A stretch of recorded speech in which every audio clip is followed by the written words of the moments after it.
asalaamaaleykum salaamaaleykum mbokk yi ñi ngi leen di nuyu di leen ziyaar yéen ñëpp di leen jox seen wàccuwaay di ñaan yàlla suñu kàddu yi fekk leen ci jàmm di leen jaajëfal di wax ne namm nañu leen ndax géej nañ leen gis gëj nañ leen a gis lool c'est vrai gëj nañu def live gëj nañu jokkoo ak yéen di njortu ne yéen a ngi ci jàmm ñu nekk ci biir Sénégal ak ñi nekk bitim réew di jégalu ci gëj a déggante gi ça fait un moment quand même ñu gëjoon ci réseau yi ci live yi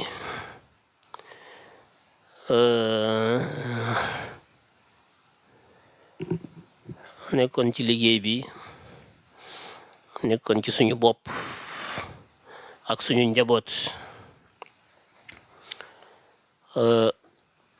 te loolu it nekk lu jaadu ndax mën nañu jël suñu dund yëpp sacrifier ko def ko ci projet bi donte projet bi lu am njëriñ la waaye projet bi tamit doo fàtte sa bopp gannaaw ba ñu xeexee ba li ñu warloo woon ak projet bi yëpp ñu def ko salaam maa ngi leen di nuyu yéen ñëpp waaw Badou Bat yéen ñëpp ku ma ci tuddul yéen ñëpp rek di leen nuyu bu baax Fresh Cash Money mi ngi lay nuyu di nuyu ñëpp di leen jox seen wàccuwaay di wax ne namm nañ leen Xadi Mbay yéen ñëpp rek kuñ ci tudd kuñ tuddul rapide envoi GP ziar yéen ñëpp ñu ngi leen di nuyu Dashi Fresh Modou yéen ñëpp rek waaye ñu kenn Modou Bey di wax ne ku agsi rek nga partagé ko nga tapoté ko yaatal mu gën a yaatu ñu tapoté ko mu yéeg ngir ñu mën a tàmbali waxtaan bi ñu tapoté bu àggee 10 000 bu àggee 10 000 ñu soog a tàmbali waxtaan bi donc ñoo ngi ci 500 tapotage ñu jàpp ci rek ku dugg rek mu yaatal ñu mën a def waxtaan wi parce que gëj nañu waxtaan aussi ma bëggoon ñu waxtaane li nga xam ne mooy actualité bi xew ci réew mi te muy loo xam ne jàpp naa ne war naa ci indi suma xalaat ñu partagé ko waxtaane ko pencoo ko ndax réew mi dañoo bëgg muy dox ci wax sa xalaat ku nekk di wax xalaatam mu nekk réew moo xam ne démocratie bi day lalu ci la participation des citoyens ndax réew mi askan wi ñoo ko moom kenn amul xam-xam ak man-man ak sañ-sañ boo xam ne dañ naan loolu kott mooy dëgg loolu kott moo mën a dox réew mi dañ koo bokk ku ne am ci sa xalaat kon ku ci nekk daf ci war a joxe xalaatam ñu xool xalaat yi gën ñu boole ko nas ko ngir njëriñu askan wi loolu ci lañu nekk ay at di xeex jàpp ne suñu xalaat moo gën xalaat ñi fi nekkoon ñu xeex ba jële leen fi xeex boobu ñu doon xeex critique yooyu ñu doon critiquer xalaat yooyu ñu amoon duñ ko xeex di ci critiquer dee ci tuur ci deret def ci ay cocktail molotov gat sa ci ba yore réew mi loolu kenn gasu ko suul sànniwuñ ko ba léegi mi ngi fi waaw ndax defuñu ko ngir benn jëmm dañ ko def ngir Sénégal baax képp ku ñu fi fal yaakaar dañu am ci yow ànd ak yow ñu fas yéene tabaxandoo réew mi boo ci nekkee ñu ànd ak yow aar la taatagal la jaajëfal la dooleel la indi la suñuy xel ak suñuy xalaat jox la boole ak li nga am ñu boole tabax réew mi loolu buñ ko gisul ci yow dañuy fàq suñu ay yat génne suñu ay cocktail molotov xeex ak yow bëgguñu kenn man bokk ànduma ak kenn ku dul Sénégal ak li nga xam ne mooy jëriñ Sénégalais yi ànduma ak mbindeef duma taalibe kenn duma jaamu kenn duma militant wu kenn militant wu projet la projet bi Pastef indi militant projet bi laay mooy sama man moom laay topp ma ay nit te loolu yaakaar naa wax ko sax yàqu wax la ndax yéen ñi ma yàgg topp war ngeen a xam ne loolu ci man kon ñu ngi leen di sàkku ci yéen ñëpp ngeen tapoté ko mu àgg 10 000 ñu mën a ñoo ngi ci 3200 bu àggee 10 000 ñu tàmbali waxtaan bi di nuyu ñëpp nag Africa Futur zo cee yaa ngi ree waaye ñu ngi lay nuyu di wax ne Sénégal li koy defar nekkul ay gëm-gëm li koy defar nekkul ci ay topp ay nit ñu takk buum ci sa baat li koy defar mooy te loolu Ousmane Sonko wax na ko ba tey wax na ko ci livre solution wax na ko ba tey mooy ñu fexe ba ñun ñëpp kenn ku ci nekk nga yeewu gu toll ne xam-xam gu toll ne bëgg réew mi bëgg gu toll ne farlu ak taxaw temm ak ànd ak Pastef ku mat ngoo xam ne lépp lu ñuy def ci réew mi di ko nas ak nocci yow jëmm ji di doomu réew mi da nga cee war a am xalaat bu ñor boo xam ne du nekk xalaatu yëg-yëg waaye xalaatu xam-xam lay doon nga fexe ba xalaat yooyu li ci ëpp doon lu baax lu rafet ñu boole ko nas ko jox ko ñi nga xam ne ñoo nekk ci bopp réew mi ñu doxal ko ndax ñëpp mënuñoo nekk ci biir réew mi ñëpp mënuñoo nekk ci biir état bi ñëpp mënuñoo am ay ndomba tànk bu yàlla dogalee ñii falu wu ñu ndax ñëpp mënuñoo falu ñi falu dañoo war di déglu ñi faluwul di taataan seeni xalaat di ko càmbar di xool la ca gën ñu di koy doxal ndax mënuñu laa fal nga bëgg a doxal lu askan yu bëggul Macky Sall mi ko doon jéem dañ koo folli sànni ko ca àll ba bu ko Sonko ak Jomaay defee dañ leen di folli ndax léegi ñun xam nañ naka la ñuy fale xam nañ naka la ñuy follee duñ fi fal kenn nga naan damay def lu ba neex duñu bàyyi kenn nga def li la neex li askan yu bëgg la ñuy def par force duñ ci neexal kenn wala ñu xeex ak yow ndax mën nañoo xeex loolu tant que Sénégal àggul foofu réew mi du dem li ñu bëgg Ousmane Sonko lu ñu bëgg projet bi lu ñu bëgg Jomaay Sénégal moo ma gënal Ousmane Sonko gënal ma projet bi gënal ma Jomaay lu ñu leen bëgg cofeel bu ñu mën a am ci ñoom cofeel googu du ñëw mëdd suñu responsabilité suñu wareef yi nga xam ne am nañ ko ci fexe di leen joyanti ci fexe ànd ak ñoom naan leen déet du ni déet nii la lii baax na lii baaxul loolu tant que sénégalais bu nekk amul boobu taxawaay réew mi du dem réew mi du Ousmane Sonko moo koy doxal du Jomaay moo koy doxal du Macky Sall moo koy doxal du kenn moo koy doxal ñun sénégalais yi ñoo koy doxal ci suñu tolluwaay suñu responsabilité suñu parlu suñu taxaw temm xam li ñu bëgg tànn ay nit jiital leen ba noppi ne leen doxalal leen ñu suñu programme bi amul jàdd gauche amul jàdd droite ku ci jàdd droite na ko yet wi dal tant que réew mi àggul foofu ci ay doomi réew yu àgg foofu nasu ci mbooloo Sénégal du mas a baax dañuy jëggaani rek jëggaane ñoo ngi ci 6600 bu àggee 4000 ñu tàmbali donc damay tàngal xandal gi laay wëndeel nii pour mu tàng waaye tàmbaleeguñu avion balaa décoller da ngay gis hélice di tourner fan moteur bi tourner hélice bi tourner fi mu toll nii xandal gi loolu lañ tuddee xandal mooy hélice gi moom laa nekk di def nii di tàngal moteur bi di tàng pour xandal gi mooy hélice yi moom laay tourner nii pour moteur bi tàng balaa avion bay décoller donc bu àggee 10 000 xandal gi tàng moteur bi tàng avion bi soog a daw kon jàpp leen ci ngeen tàppate ko mu yaatu ñu mën a def waxtaan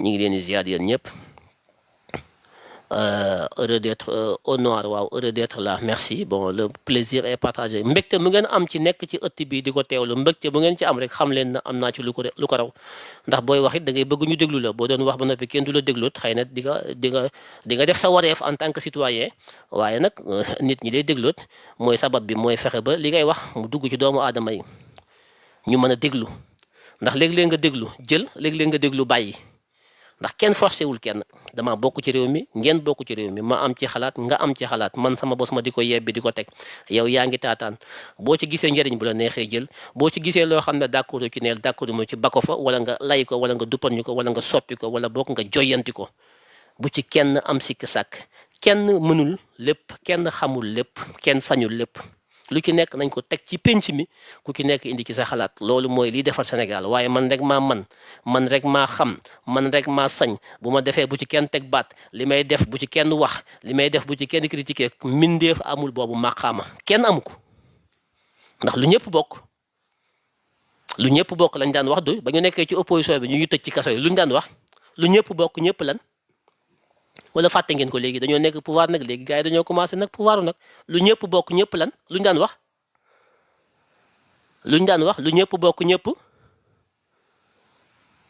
lu ñëpp jot ci merci or noir yow fàttewoo lu ñëpp jot ci waaw loo xam ne ñëpp ko bokk te ñëpp dañ cee war a jot kon ñëpp dañ cee war a am seen xalaat waaye nag doo ko fi waxee bu ko fi wax loolu moom kenn amul maqaama bi tëj internet yi naan dañuy créer ay loi yu bees ak dañuy réguler réseaux sociaux yi kenn mënu koo réguler c'est pas la peine ndax ñun réseau social moo ñu fal Ousmane Sonko bu amul woon Facebook am Ousmane Sonko du falu waaw ñu ñëw falu ci Facebook falu ci TikTok falu ci lépp ñu am ministre de l'éducation Alioune Sall boobu boom faloo ba léegi mi ngi lëcc pour bëgg a teg ay loi pour lan looy réguler Macky Sall mi doon jéem a réguler TikTok da ko faa bax dañ ko folli dañu ne ngeen liggéey te ngeen bàyyi taf yëngal du liggéey weew oto nekk ci ay loi ça c'est du jacobinisme démodé c'est pas parce que vous êtes apte à faire les lois que vous travaillez du def ay loi problème bu am nga ne loi nga koy régler déedéet c'est pas les lois qui règlent les problèmes vous allez créer une république à 1000 feuilles comme en France lu xew France ñu ne loi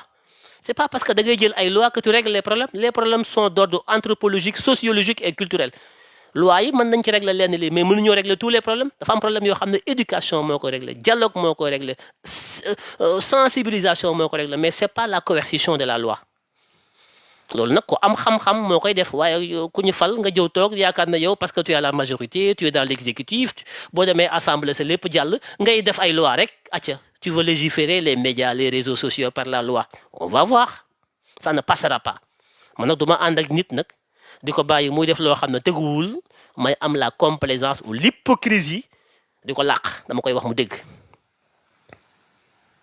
non mu ne imam ça passe sur YouTube non ça passe pas sur YouTube pour l'instant c'est juste sur TikTok après dinaa ko download maanaam dinaa ko télécharger def ko ci YouTube bi après mais là c'est sur TikTok bon ñoo ngi ci 12 000 et quelques ngeen jéggal ma mais ba léegi ngeen tapoté ko mu yaatu kon tey ñu waroon a li ma doon def sànq ba léegi dama doon tàngal xandal gi mooy hélices yi moteur yi pour mu tàng kon tey mbokk yi ginnaaw bi ñu defee suñu introduction ci sant leen ci wax les principes généraux yi nga xam ne mooy gouverner suñu combat bi nga xam ne ça fait des années ñu ngi koy xeex ngeen xam ko ma xam ko ñun ñëpp ñu xam ko ba tey yàlla dogal ñu agsi ci li nga xam ne moom lañ doon yóotu te mooy jot ci réew mi yàlla jox ñu ko ñu am président Bassirou Diomaye Diakhar Faye am premier ministre Ousmane Sonko ñu décliner la vision am gouvernement am ay directeurs généraux am ay PCA am ay ambassadeurs am ay consuls mais aussi am des militants et des sympathisants yu nekk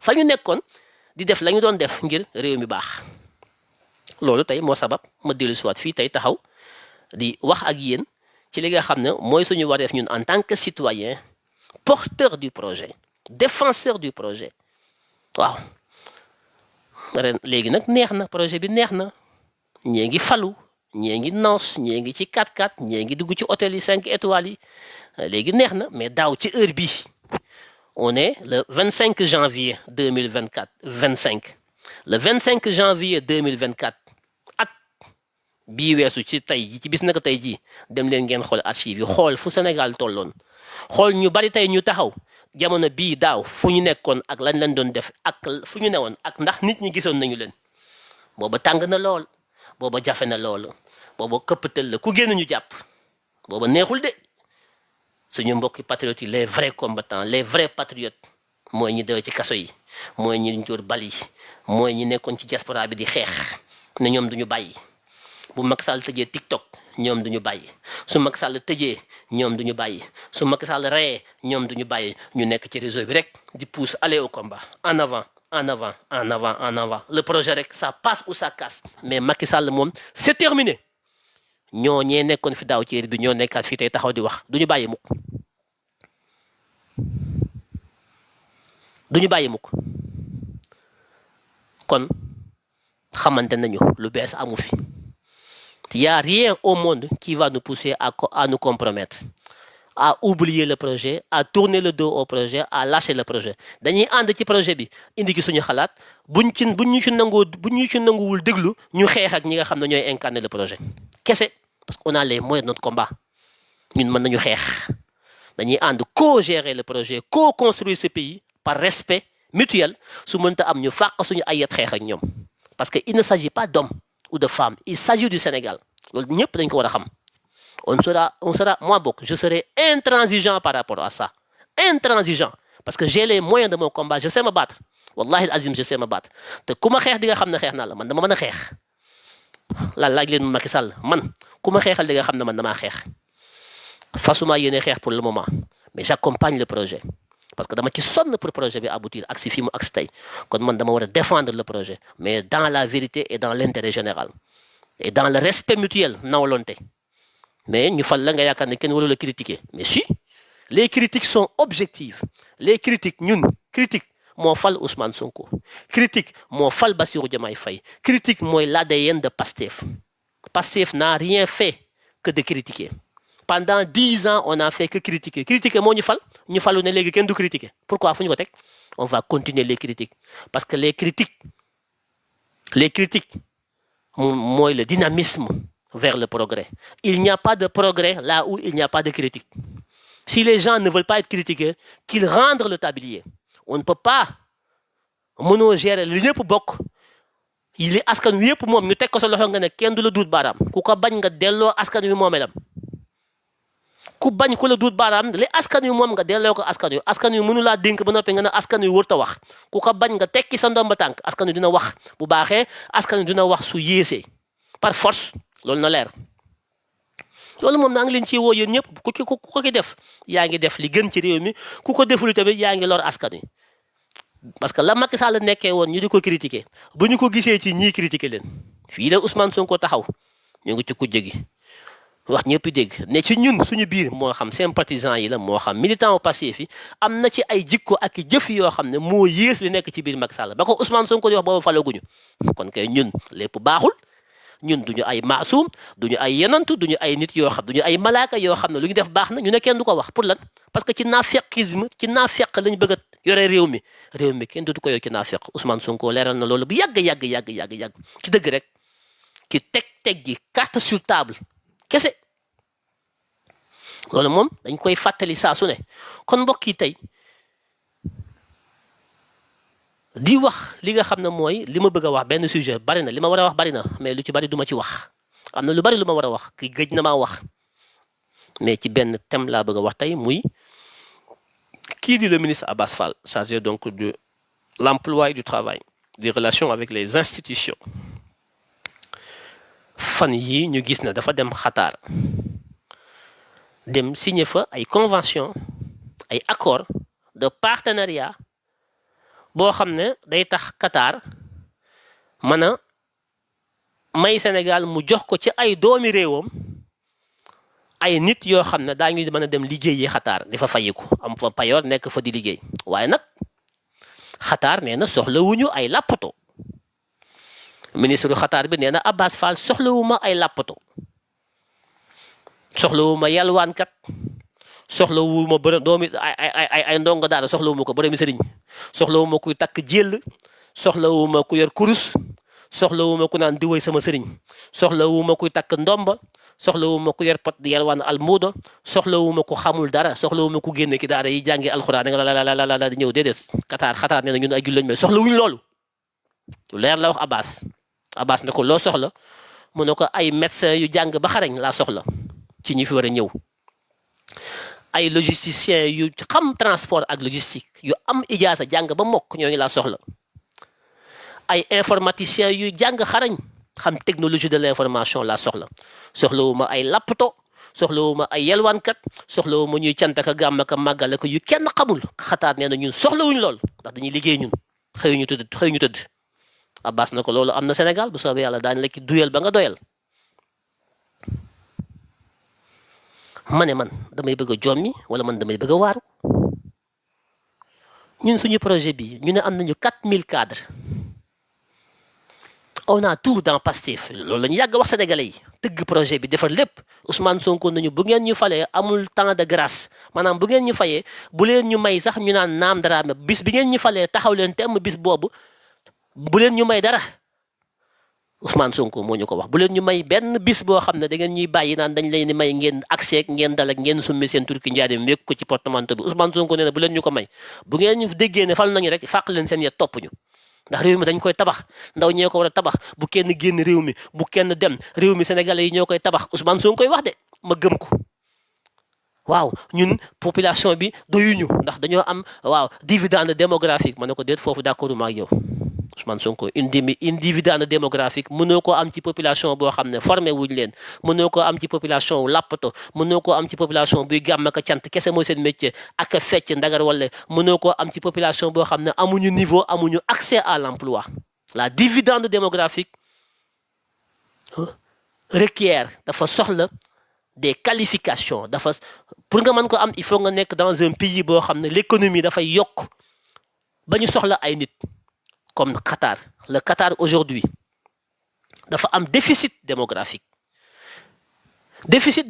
boobu dafa dem ba développement wu Qatar ni mu développé woo ci wàllu koom dafa dem ba dañoo soxla ay doomi aadama ñoom seen population mënta mëdd li ñu soxla ci wàllu liggéey loolu mooy fu dëkk yooyu ñoo mën a am dividende démographique tey Qatar su ko neexoon mu def politique de natalité fexe ba population Qatar ñu mën a juraat ay doom pour population bi gën a yokk ndax am nañu alal boo xam ne mën nañ ci dund mën nañ ci jur ay doom mën nañ leen ci jàngal ni ñu nekk ay ingénieur ba ñëw yokkaat koom-koom bi mais dëkk bu mel ne Sénégal nga xam ne nit ñi amuñu luñ lekk ay yelwaankat dafa nekk ki ay fecckatu sabara ki ay fecckatu cant ak yelwaankat ki ay tappalekat nga naan dividende démographique non monsieur le premier ministre je suis désolé la dividende démographique dafa requérir ay préalable mooy une bonne formation qualifiée un marché de l'emploi propice réew moo xam ne da ngay jàng ba noppi am qualification am chance pour liggéey réew moo xam ne da ngay am formation réew moo xam ne économie ba day dox boo xam ne day créer marché de l'emploi boo xam ne boo paree mën a am liggéey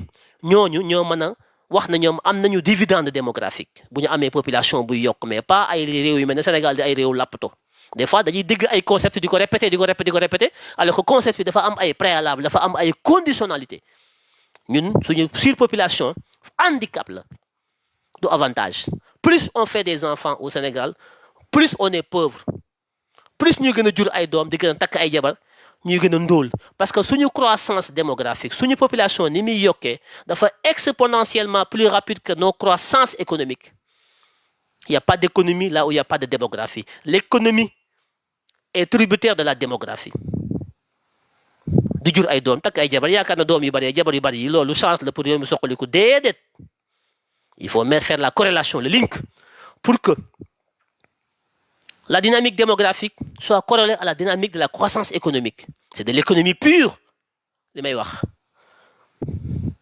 c'est ça la vérité la preuve Ousmane Sonko nee na suñu croissance démographique bi maanaam Sénégal population bu bari bi chance la ci réew mi ana chance bi mu nommé ministre de l'emploi bu war a créer ay emploi kooku ne man uma emploi yu ma leen jox Abbas Fall damay dem xool réew moo xam ne seen koom-koom yokk na yokk gu toll ne dañoo soxla ay nit man Sénégal bi Ousmane Sonko jiite ak Diomaye ak Abbas Fall ñu jël ci doomi réew mi yóbbu Qatar te duñ jël n'importe qui duñ jël ay lappato ñi ñu soxla mooy médecins yi ingénieurs yi informaticiens yi logisticiens yi ñi nga xam ne des hauts cadres yi nga xam ne dañoo dépenser plus de 350 milliards 400 milliards ci suñu budget former leen ba ñu formé wu les médecins les ingénieurs les informaticiens ñi nga xam ne dañoo investir dans leur formation ba ñu qualifié wu ñu war a bokk ci ñi tabax réew mi le patriotisme l'endogénéisation de notre économie président Bassirou Diomaye Faye premier discours dañuy fexe ba réew mi koom-koom réew mi nekk ci loxo doomu réew mi di ko tabax ci biir réew mi mais naka la président mën a annoncé loolu premier ministre ñëw fellu ko ci loolu ministre bi yor wàllu xëyi ndaw ñi moom day yóbbu ay ndaw takk leen bañ na code dugal leen ci ay conteneur yóbbu leen Dubaï yóbbu leen Qatar léegi loolu moo desoon ci réew mi jël nañu suñu or bi def ci conteneur yóbbu suñu zircon bi def ci conteneur yóbbu suñu dégg nga maam mbay mi def ci conteneur yóbbu suñu pétrole bi daañu ko def ci conteneur yóbbu suñu gaz bi def ci maanaam lii ressources yëpp def nañ ko ci conteneur yóbbu bitim réew léegi takk nit ñi qualifié wu ñi nga xam ne ñooy ñu néew ñu qualifié wu ci réew mi ñoom la Abbas Fall bëgg a takk def leen ci ay conteneur léegi exporter leen léegi Sénégal day exporter or day exporter zircon day exporter fer day exporter pétrole léegi Sénégal day exporter ay nit c'est scandaleux c'est ça le projet damay laaj est-ce que c'est ça le projet Abbas tu es un ami on se connaît très bien même si depuis nga fallu ba léegi déggatuma la Abbas Fall on se connaît toi et moi c'est pas comme ça je suis désolé foofu laa yem xam nga ma xam je suis désolé Abbas c'est pas comme ça àdduna kóllëre daf ci baax waaw mais boo soxlaa nit waxtaan ak moom ngeen teg li ngeen di teg mu jàppale la lool ba nga xam ne jàppale la nga falu teg sa téléphone kenn déggatu la c'est très bien c'est pas grave ça parce que loolu tout lépp xam ne ko ñëpp nga koy kaas mais li ma bëgg a wax mooy ça c'est ma personne ça importe peu li ma intéressé mooy le Sénégal takk ay sénégalais léegi di leen def ci conteneur di leen ship réew mi dañoo am problème mu qualification Sénégal dañoo am déficit ci ay ressources humaines de qualité liñ ci am akus néew ñu ne loolu la ñuy takk jox ko naar yi mais vous vous rendez compte vous vous rendez compte jël suñu médecins yi jamono bi nga xam ne Sénégal ku fa feebar dee suñu plateaux médicaux yi médiocre on a des facultés de médecine les meilleures en Afrique Sénégal marocains yi ñëpp fi la ñuy jàngee si bu ñu paree ñibbi seen i réew dem nekk seen réew di ko servir ñuy former ay médecins dans ce pays régime Bassirou Diomaye Diakhar Faye ak Ousmane Sonko Abbas Fall ministre du travail nee na dañuy jël médecins yooyu yóbbu leen Qatar am ñu koy défendre ci réseau yi ah ay naan oui lu baax la parce que dañuy dem ay emploi tout ça mais vous vous rendez compte mais je me rends compte que réew mi bariwul ay xam-xam passé bi bari na ay cadre mais beaucoup de cadres sont des cadres en bois on est cadre en quoi jël say médecins say ingénieurs say ñi nga formé ci réew mi ci ay milliards yoo xam ne ci budget bi nga formé leen ñi leen jàngal leen formé leen seen papa yi éducation li ñu ko daj yëpp ba ñu paree ba nekk ay médecins nekk ay ingénieurs nekk ay informaticiens au lieu que ñu créer les cadres propices pour que ñu mën a trouver ay liggéey ci réew mi mën a contribuer au développement de ce pays comme ni ko président Diomaye wootee réew mi doomi réew mi ko tabax Ousmane Sonko ñaata yoon la ko wax ci àdduna ñu ne léegi dañuy jël ñi fi xaw a am qualification ku néew nga xam ne doyul sax ci réew mi li ci réew mi soxla dafa des dañu am déficit ci qualification gis nga barki démb lañ dagee l'administration ñoom ñëpp ñu ngi def séminaire à Diamniadio on a des failles notre système administratif a des failles nous avons des défis à relever il nous faut des ressources humaines de qualité dans toute notre administration jamono bi ñu war a résoudre ces problématiques ñu ne dañuy takk les cadres yi nga xam ne ils sont formés yóbbu jox ko waa Dubaï parce que Dubaï dañu ko soxla quoi c'est une haute trahison c'est scandaleux c'est un détournement de l'objectif qui consiste à faire un budget pour former les Sénégalais dans le cadre de développer ce pays le Sénégal a investi sur ses enfants des coûts de milliards de formation ba ñu am qualification ñu détourne jël cette main-d'œuvre qualifiée cette ressource humaine qualifiée bu war a servir la République et l'État ñu dem jox ko naar yi c'est une haute trahison c'est un détournement d'objectif un détournement de nos deniers publics c'est grave c'est scandaleux et je le dénonce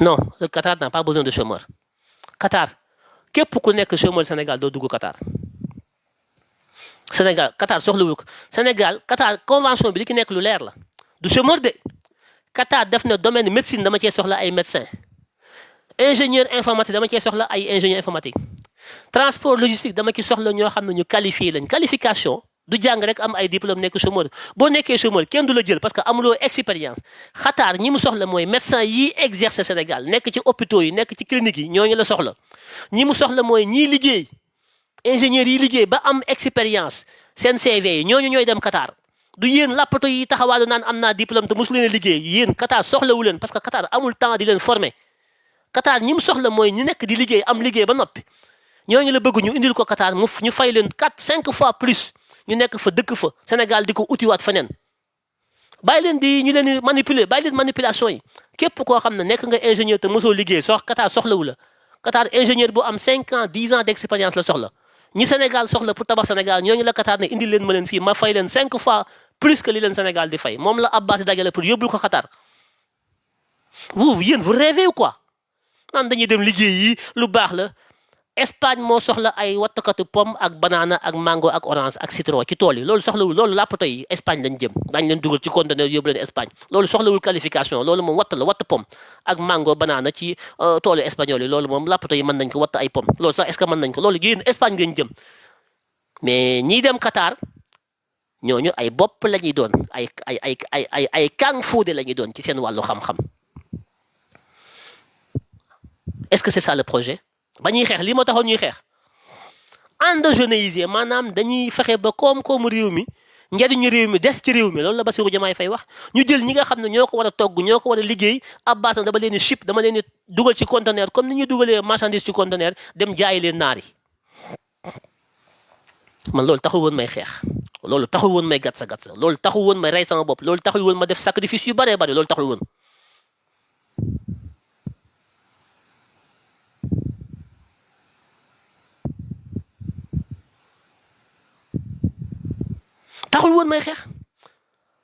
dañu ne ngeen ànd ak askan wi ñu créer les conditions de relance de l'activité économique dans ce pays dañu ne woon dañuy ànd ñun ñëpp on a la science am nañu xam-xam mën nañu ko loolu la ñu waxoon ñun ñëpp Ousmane Sonko wax ko ba nit ñi gëm ko que li nekk ci réew mi bu ñu ko desalee ci réew mi former gone yi or bi zircon bi fer bi pétrole bi gaz bi mbay mi càmm gi napp gi Ousmane Sonko ko wax bu ñu ko wullee ci réew mi doomi réew mi soxlaatul ñuy dem fenn loolu la ñu wax loolu la ñu gëm loolu moo doon projet bi loolu la ñu jaay ci loolu la ñu gëm ñun soxlawuñu ñun li ñuy wax sax nekkatul sax di jël doomi réew mi di ko yóbbu ci biti ay Qatar li ñuy wax mooy doomi réew mi nekk ci biti ñibbisi ñëw ci biir Sénégal ànd ak Diomaye ak Sonko ñu tabax réew mi loolu lañ jaayoon Sénégalais yi ñu naan siiw na lu ñuy organiser loolu naka la ñuy fexee ba loolu mën a nekk ñu ne ña ngay takkati ay cadre yu nekk ci biir réew mi am seen liggéey médecin ingénieur informaticien logisticien yooyu yëpp nga xam ne liñ ci am dafa néew dañ cee soxlawaat lu baree bari ba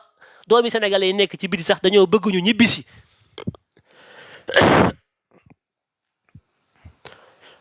mu ne c'est Macky Sall qui l'a signé d'accord su fekkante ne Macky Sall moo signé woon accord yi mais Macky Sall nekkatu fi ñun ñoo fi nekk li fi Macky Sall signé bàyyi ko fi ñu annulé ko du jeex am na ay décret yu bari yu ñu fi jël ñu annulé ko am nañ fi ay contrat yu ñu fi fekk Azer gars yi renégocier ko PSD bi gars yaa ngi ciy wax ak yéen dinaa ki dikk live spécial du li fi Macky Sall bàyyi yëpp la ñu nekk di di jëfe donc projet bi pourquoi ñu koy pousse Abbas di dem Qatar naan danaa leen duyal ba ngeen doyal ci ay conteneurs yu médecin ay ingénieur te ñun suñu réew soxla loolu ñun on n'a qu'à annuler ces accords maa ngi woo bépp Sénégalais ñu ngeen jóg taxaw ñu fippu ñu annuler accords yi parce que accords yi signé wuñ ko pour yéen chômeurs yi signé wuñ ko pour yéen ndaw yi dañ koo signé pour cadre yi nekk ci biir réew mi nekk ay médecin nekk ay ingénieur nekk ay logisticien nekk ay informaticien nekk ay nit ñoo xam ne am nañu liggéey ba noppi ñi ngi liggéey yor seen njaboot seen lépp ñooñu la waa Qatar na ñooñu laa soxla ñu bàyyi seen poste yi démissionné ñëw Qatar ma fay leen 5 fois plus loolu est-ce que ñun war nañ ko nangu soo liggéey bu ngeen feebaree ku leen di faj su ngeen amee ay programme dans le domaine informatique kan moo leen koy defal bu réew mi soxlaa ay ingénieur ñi ngi am pétrole am gaz Qatar gaz dong la am amul mbay amul dara ñun ñu am or am zircon am fer am agriculture am pêche am gaz bi Qatar am pétrole am lépp soxla ay ressources humaines de qualité ci suñu réew Abbas war a wax naka la ñuy def ba former nit ñi pour ñu dem ci suñu plateforme pétrogazière yi nekk ci offshore bi pour que naka lañ koy mën a gérer après les tubaab fexe ba nationaliser ko comme ni ko Saoudi Arabie defee ci gazam ak pétrole am fexe ba réew mi soqali ko ci doomu réew mi ñuy jël ay conteneurs di ko dugal non peu de cadres que nous avons di leen exporter vers le Qatar c'est de l'esclavagisme c'est scandaleux c'est une haute trahison. Moi, je suis un patriote. Moo tax ma fan Donald Trump. C'est un homme qui me fascine. Parce qu'il n'est pas complexé. C'est un homme qui a du courage. C'est un homme qui assume ses responsabilités. C'est un homme qui tranche, mais qui ne triche pas. America first. We're going to make America great. loolu laa gëm. We have to make Senegal great. loolu lañ jaay askan wi. dañu bàyyi di acclimaté wu ci pouvoir ci nguur. fàtte askan wi teg say téléphone di def lu la neex maa tey ça ne passera pas ça ne passera pas on sait xam nañ mën nañoo xeex on ne vous laissera pas faire on ne vous laissera pas faire croyez-moi ñu tapote ko mu yëg s'il vous plaît on a le patriotisme dans le sang wallahi l'azim personne n'est plus patriote que nous du Sonko du Diomaye du kenn on est né patriote ñun ànd ak ñoom nag gëm projet bi bokk ko mais duñ leen bàyyi def lu leen neex de buñ ko defee dañuy xeex ak ñoom ñoom xam nañ ko mënuñu am pétrole am gaz am pêche am élevage am agriculture loolu lépp Qatar amu ko pétrole dong la am xanaa ñun war nañu am gàcc ku fekk nga ne Abbas patriote nga Ousmane Sonko patriote gàcc Diomaye patriote c'est quoi le patriotisme? Le patriotisme c'est une fierté, c'est un honneur, c'est un sacerdoce. Le patriotisme c'est le don de soi pour l'intérêt de soi. Le patriotisme ce n'est pas d'envoyer des Sénégalais à l'esclavage dans les pays nards là, les Qatar ou je sais pas quoi là. C'est là où Donald Trump vous dame le pion. Donald Trump, il protège les Américains. Il travaille pour les Américains. Faut Américain Donald Trump dina ko protéger. Il travaille pour l'intérêt exclusif des Américains et sans complexe. Man loolu laa gëm. Nit da ngay gëm sa bopp. Nit da ngay gëm sa bopp mais gëm sa bopp ci làmmiñ mais gëmoo sa bopp ci jëf. C'est scandaleux. L'explication économique mooy lan. Quand tu prends les ressources humaines de qualité yi war a contribuer à stimuler l'économie sénégalaise. Parce qu'une économie, elle est portée par une ressource humaine de qualité, tant au niveau de l'État, la fonction publique, qu'au niveau privé. C'est la qualité du savoir qui produit la richesse. Et pour avoir le savoir, il faut avoir la bonne formation. Si nous formons ay nit à coup de milliards, ba pare jël leen exporter leen yóbbu leen ay Qatar yóbbu leen feneen mais réew mi kan moo koy tabax koom-koom bi ñu war a am ci réew mi kan moo koy tabax. Quand tu prends des médecins, des ingénieurs yóbbu leen Qatar, ils vont développer l'économie qatari. Seen savoir-faire la ñuy dem ji yóbbu ko Qatar. Qatar moom li wulli ko bu leen Qatar fayee 5 fois plus cher qu'au Sénégal ñoom dinañ liggéeyal Qatar 100 fois plus que li Qatar waroon a am. Ils paient les impôts là-bas. Ils font la consommation là-bas. Ils achètent leur maison là-bas. Ils vivent là-bas. Ils payent leurs impôts au Qatar. C'est pas... Qu'est-ce que le Sénégal gagne? Suñu budget bi nga xam ne bëgg démb lañ ko voté vous avez regardé le budget mais peut-être vous n'avez aucune lecture du budget. Le budget est déficitaire. On a 500 milliards de recettes prévues dans le cadre du budget 2025 et plus de 9 000 milliards de dépenses budgétaires. On a 3 000 milliards de déficit. Suñu budget maanaam li ñu am ci xaalis ak li ñu war a dépenser dafa tolloowul li ñu war a dépenser moo ëpp li ñu war a am ci xaalis. Parce que recettes yi mooy les impôts les droits de douane yi nga xam ne impôts yi dafa am impôt yoo xam ne c'est impôt sur les revenus ñii liggéey dañuy fay impôt donc boo liggéeyul Sénégal dem di liggéey Qatar impôt bi Qatar nga koy fay doo ko fay Sénégal manque à gagner donc Abbas Fall mi ngi creuser suñu déficit budgétaire te xamu ko parce que cette haute classe qualifiée seen ay revenus yi ñu am Sénégal dañ ciy fay impôt boobu ñoom bu ñu génne Sénégal dem Qatar lañ koy fay ça moi je vous parle de l'économie pure.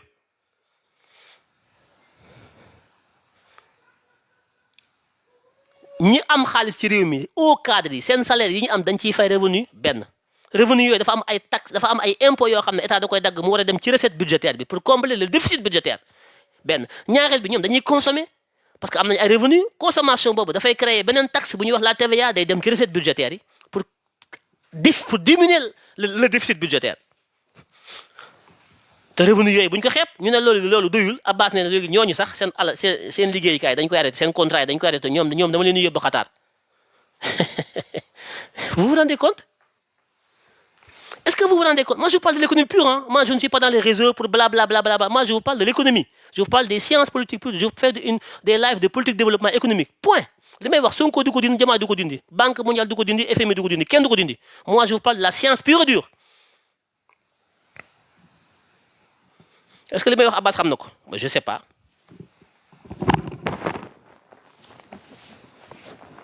Je ne sais pas ndax li may wax Abbas xam na ko Sonko Diomaye je sais pas en tout cas moi je le sais et je le dis point. Quelqu'un qui pose la question. Mais ñun li ñu am ci ay ressources du jeex. Le Sénégal a toutes les ressources minières, halieutiques, sauf des ressources humaines de qualité suffisantes. Ay nit yu ñu formé yu doy moo ñu manqué mais am nañu lépp lu yàlla di jox am réew jox na ko Sénégal ba mu des ay nit ñu qualifié ñu doy. Am nañ ko mais doyul liñ ci amagus néew ñoo war a tabax réew mi ànd ak Diomaye ak Sonko Abbas mi ñu jox emploi bi nee na moom da leen di def ci ay conteneurs yóbbu leen ñu dem liggéeyi Qatar parce que foofu il gagne plus amul kenn ko amul métier kuy dem Qatar. Convention yi ñoom bi ñu ko signé conditions yi bis bi nga ko gisee di ngeen xam ne lépp dëgg la ku mës a liggéey doo dem Qatar ku amul qualification minimum 5 ans ci sa domaine doo dem Qatar ku amul au cadre yi ñu soxla ñoom Qatar du dëkkub làppato foofu amul ay di woy sama sëriñ nag ay màggale ki cant amu fa foofu nit ñi dañuy xëy liggéey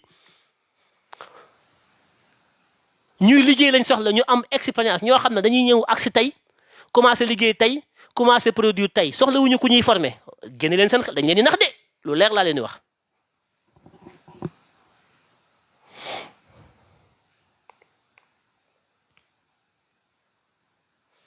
état du caaxaan état du foowukaay état du lu ñuy dugg di làmbatoo ko tâtonner ak i signé lu ñëw nga signé ak di photo wu def ci réseaux sociaux yi làppato yu jëg di tàcc kenn ku nekk di wax ñi ëpp xamuñu li xew.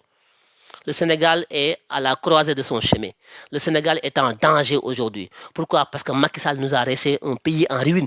Le président Diomaye l'a dit barki démb ci seen séminaire bi que la situation financière de ce pays sur le plan budgétaire est à un niveau de quasi-faillite. C'est-à-dire que amuñu benn marge de manœuvre sur le plan budgétaire. Mais ça, moi, j'ai pas attendu que Diomaye di ko wax ma xam ko. Quand j'ai regardé le budget 2025, j'ai compris que 2025 sera une année d'enfer.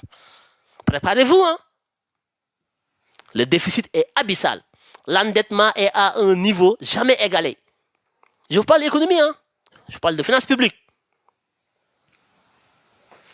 Voilà, il y a trop de blabla dans les réseaux sociaux, blablabla, mais pour vous parler de quelque chose qui vous intéresse, de quelque chose qui fait avancer, c'est rare. Demandez à Abbas Fall de publier la convention. Li mu signé ak Qatar nañ ko publier. Yéen ñi tàcc ba da ngeen tàcc liñ ne signé nañ ko da ngeen xam lan moo nekk ci biir benn wax dong leen ci wax mooy 1000 personnes yuy dem Qatar xaw ma lan 1000 mais xool leen convention bi ngeen xool conditions yi ngeen xool profil yi Qatar soxla conditions yi ko Qatar teg demandez à ce que Abbas le ministre li mu signé na ko publier te daf ko war a publier su ko publier ngeen fàq seen yat yéen ñëpp. su Abbas li mu signé bu ko defee ci réseau yi bés bu ko publier yéen ñi ko doon défendre ñëpp da ngeen ne lii duñ ko d'accord parce que crème mu réew mi crème ñi nga xam ne ñoo war a tabax réew mi ñooñu la Qatar ne dañ ko jox. Pourquoi? maag Abbas a ànd ñoo xeexandoo ñoo falandoo nguur gi fi nekk man sama nguur la man sama pouvoir la mais ànd ak Abbas ak Sonko ak Diomaye du tax ñoom lu ñu def ma ne gongo déedéet man intérêt Sénégal laa ànd ak ñoom.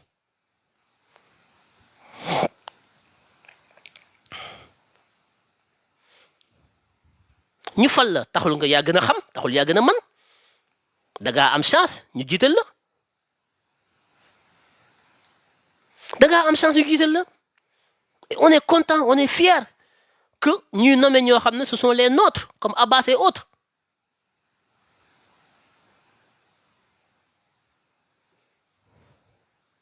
mais loolu ñun dañ ci am xalaat parce que ñoom bu ñu faloo ñun ñoo leen fal ñoo xeex ba ñu falu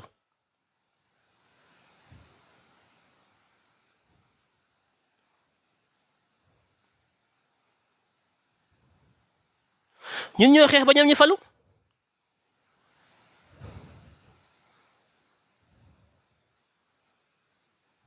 kon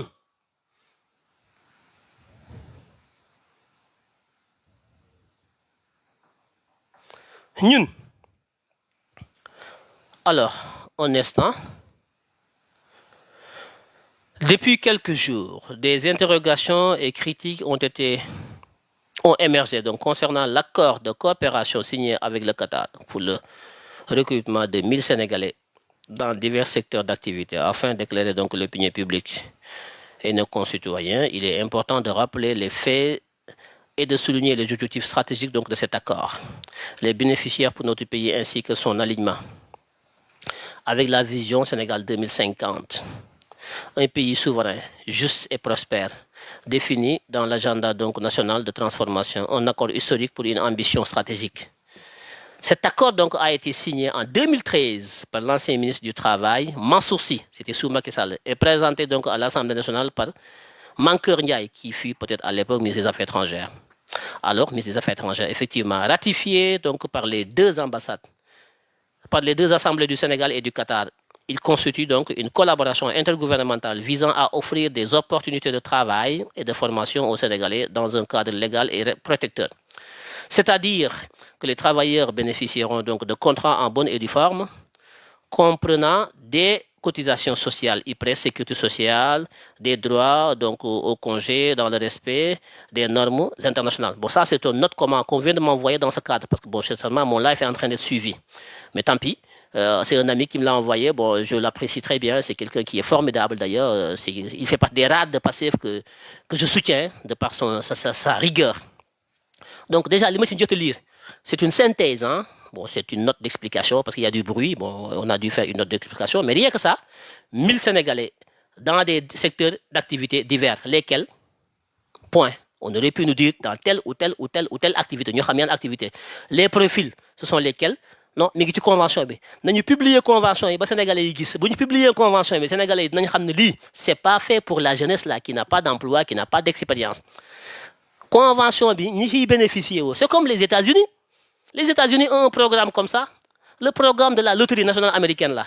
Chaque année ils font des loteries là à travers le monde pour aspirer des gens qui vont venir vivre aux États-Unis pour avoir la green card. Pourquoi ils le font les Américains? Ils le font pour capter les ressources humaines de qualité du monde. Parce que les États-Unis sont dans une compétition vis-à-vis de la Chine, la Russie, tout ça. Donc, les ressources humaines de qualité américaine ne suffisent pas. Il faut pomper l'ensemble des personnes qualifiées du monde pour les faire venir aux États-Unis. C'est une puissance. Ça permet aux Américains de produire, d'être aux pointes de la technologie, de l'information, de la finance et tout ça pour être plus grand, comme le dit Donald Trump. America greater. We are here, we are fighting to make America greater than greater. C'est ça le patriotisme. Le patriotisme ne peut pas s'accommoder du mimétisme et de la peur. Il faut s'assumer. Donc, il y a une note, mais la note, elle est approximative, elle n'est pas précise au détail. Une convention doit être... Bon, c'est depuis Macky Sall, je suis d'accord. Mankeur Ndiaye 2013, tout à Macky Sall baye ko fi. 10 ans après, l'accord n'a pas été mis en œuvre. Ñom ñu baye ko fi. Lutax ñu baye ko fi? Lan mo nek ci accord yi? C'est une question. On a le droit de nous poser des questions. Nous sommes des citoyens, nous sommes des patriotes. Nous sommes battus pour arriver au pouvoir. Mais ce n'est pas pour autant que nous devons fermer les yeux. Cette exigence citoyenne, cet engagement fort que nous avons vis-à-vis du projet, qui nous a valu de nous battre pour mettre le projet aux affaires, bat toujours dans nos cœurs. Ça coule encore dans nos veines. Nous sommes aujourd'hui plus que jamais engagés, plus que jamais intéressés par le projet. C'est pour ça que nous suivons tous les actes qui se posent au nom du projet. Donc, il faut que nous l'air. On n'est pas complaisant. On est avec vous, mais dans l'intérêt du Sénégal et dans la transparence.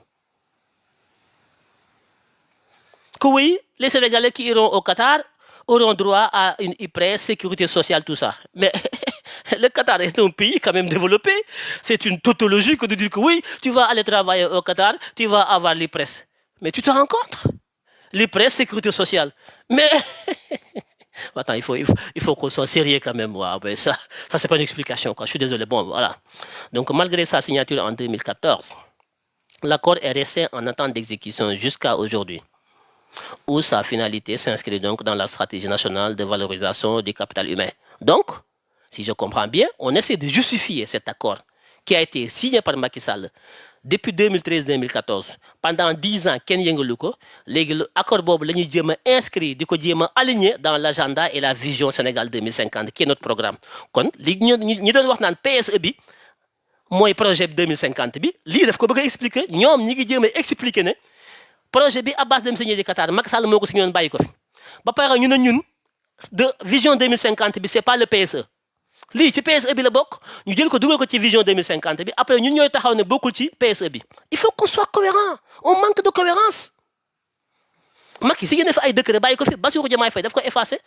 Bayi na fi ay contrat yo xamna sur des marchés publics yi dañ ko renégocier yi ñing ko suspendre ba légui avancer wul. Donc comment on peut quand ça nous arrange, on efface Macky Sall, quand ça ne nous arrange pas, on efface Macky Sall, quand ça nous arrange, on prend ce que Macky Sall nous a laissé ici pour Djem Kodjaï, Sénégalais et patriotes. Je ne trouve pas la cohérence, je suis désolé. J'ai du mal à comprendre. D'autant plus que 1000 Sénégalais, dans des secteurs divers, lesquels médecine, ingénierie, informatique, transport, logistique, mais c'est des secteurs de pointe. Le Sénégal, en tant que patriote.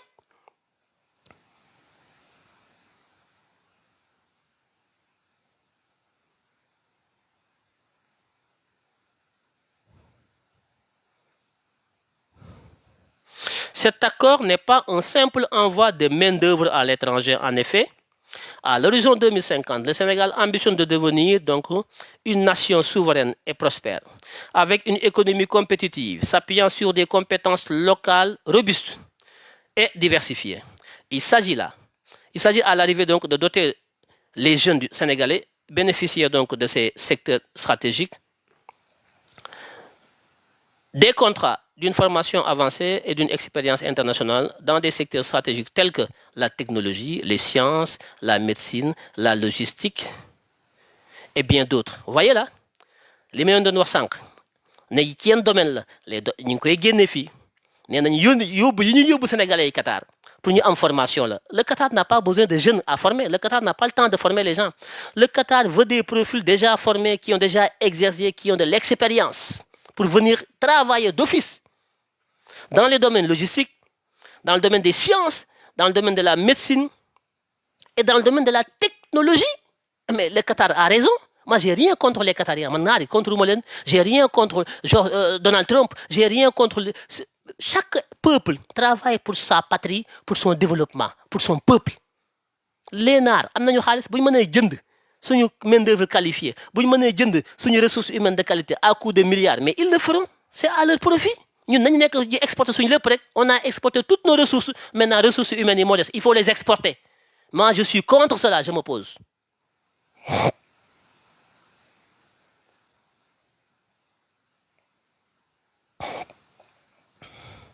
L'approche, c'est une démarche inspirée des modèles réussis. Lesquels?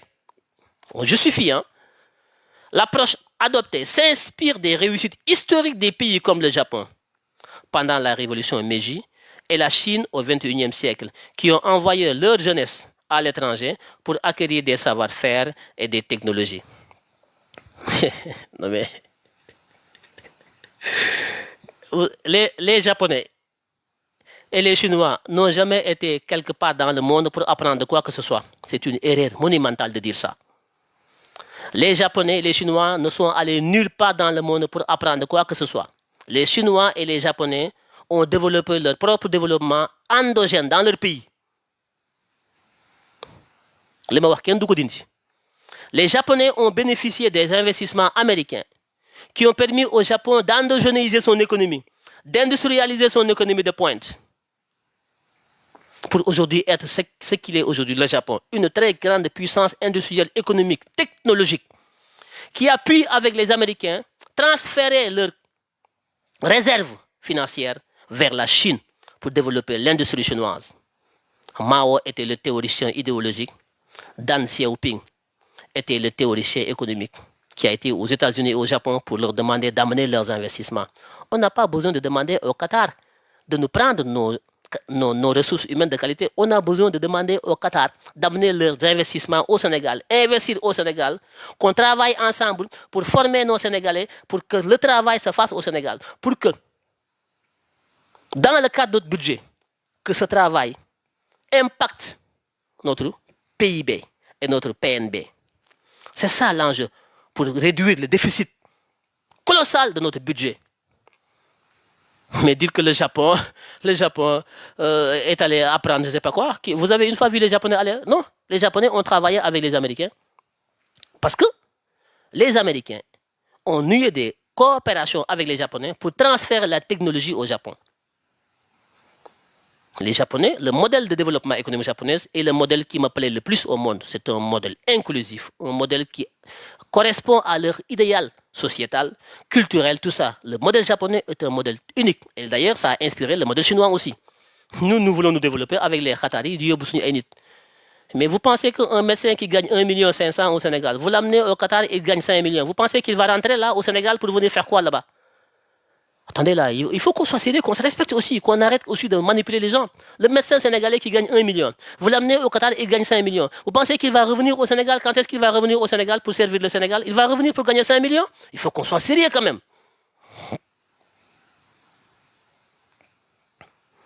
Donc, même les explications, c'est des explications attrape-tout. On ramasse par-ci, on ramasse par-là, on fait de la littérature.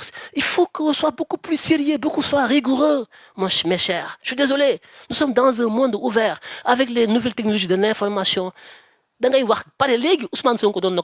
Vous devez m'accuser les 2 minutes avant midi. Parce que les gens sont des sachants. Les gens savent faire des recherches. La connaissance, elle est démocratisée maintenant, elle est partagée. Moi, des fois, je préfère me taire que de parler des choses. Donc, il y a des collègues.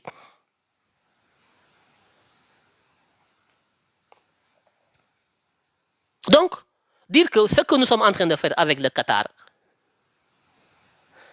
ça correspond à ce que la Chine et le Japon ont fait. Non, je ne suis pas d'accord. C'est une erreur monumentale, à corriger d'ailleurs.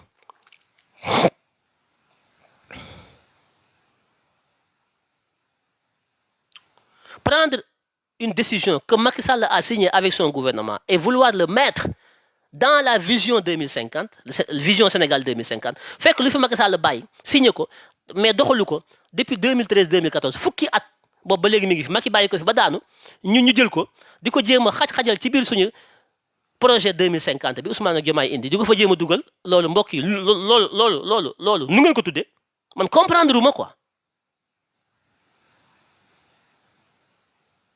comprendre uma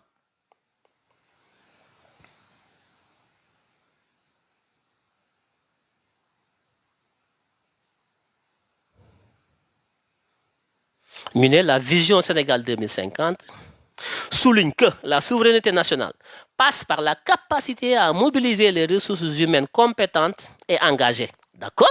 Je suis d'accord. Vision Sénégal 2050 dafa wax ne pour ñu mën a moom suñu bopp il faut que ñu mën a dajale suñuy doomi réew yu am xarañteef man-man ak lépp ba noppi am pas-pas engagé wu taxaw loolu d'accord naa ci mais est-ce que lii ñu ne moom la vision bi wax ak lii Abbas jëf mooy jël doomi réew mi mu war a dajale pour tabax réew mi moom suñu bopp mu jël ko yóbbu ko Qatar est-ce que loolu ak lii méngoon nañu déedéet yàlla ak yàlla la.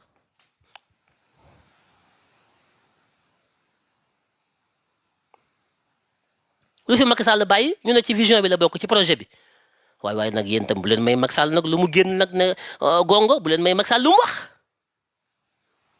bu leen may Macky Sall lu mu wax non seulement le projet ne correspond maanaam l'acte ak Abbas acte bi mu posé ça ne correspond pas à l'idéal patriotique que nous avons porté. Ça ne correspond pas aux différentes déclarations du Premier ministre Ousmane Sonko et du Président de la République Diomaye. C'est le contraire de tout ce qui a été dit ici depuis le début de notre mandature par le Président de la République et le Premier ministre Ousmane Sonko. Seen wax yépp mooy il faut rester dans ce pays. Il nous faut développer ce pays. Nous devons construire notre développement. Nous devons croire en nous. Nous devons accéder à notre souveraineté. Nous devons créer des emplois ici. loolu la Diomaye masa wax loolu Sonko masa wax Abbas na déedéet du ñu créer ay emploi fii dañuy jël li fi nekk ci ay ñi qualifié yóbbu leen Qatar c'est quoi le but ñooñu duñu ñëwaat duñu ñëw ñooñu duñu dellu si parce que niveau de vie yi ñuy am foofu qualité de vie bi ñuy am foofu revenu yi ñuy am foofu mais buñ ñibbee Sénégal duñu ko am donc c'est une fuite des cerveaux on forme à coup de milliers de milliards pendant des années ñuy former suñu ay doom di leb xaalis parce que le poids de la dette là la dette du Sénégal c'est sur les investissements c'est sur donc le fonctionnement les investissements éducation nationale enseignement supérieur ay milliards yi milliards lañu fay dugal kurus booy di lekk formation yi tout ça di fay professeurs yi c'est des milliards lii ñoo ko moom lii dañ koy leb boobu dafa am bor bi dañ koy fay pour lan pour construire le moteur de tout développement la qualification l'expertise la ressource humaine de qualité la ressource humaine de qualité boobu nga xam ne ay milliards nga koy construire nga def ko ba am ko nga da nga koy jox naar yi am nañu ay milliards bu ñu bëggee ku leen tabaxal seen réew seen milliards yooyu nañ former seen doom yi wala ñu jur ay doom wala ñu jur ay machine mais ñun suñu doomi réew ñun Sonko Diomaye dañ ko soxla ñun dañoo soxla ñu qualifier ñun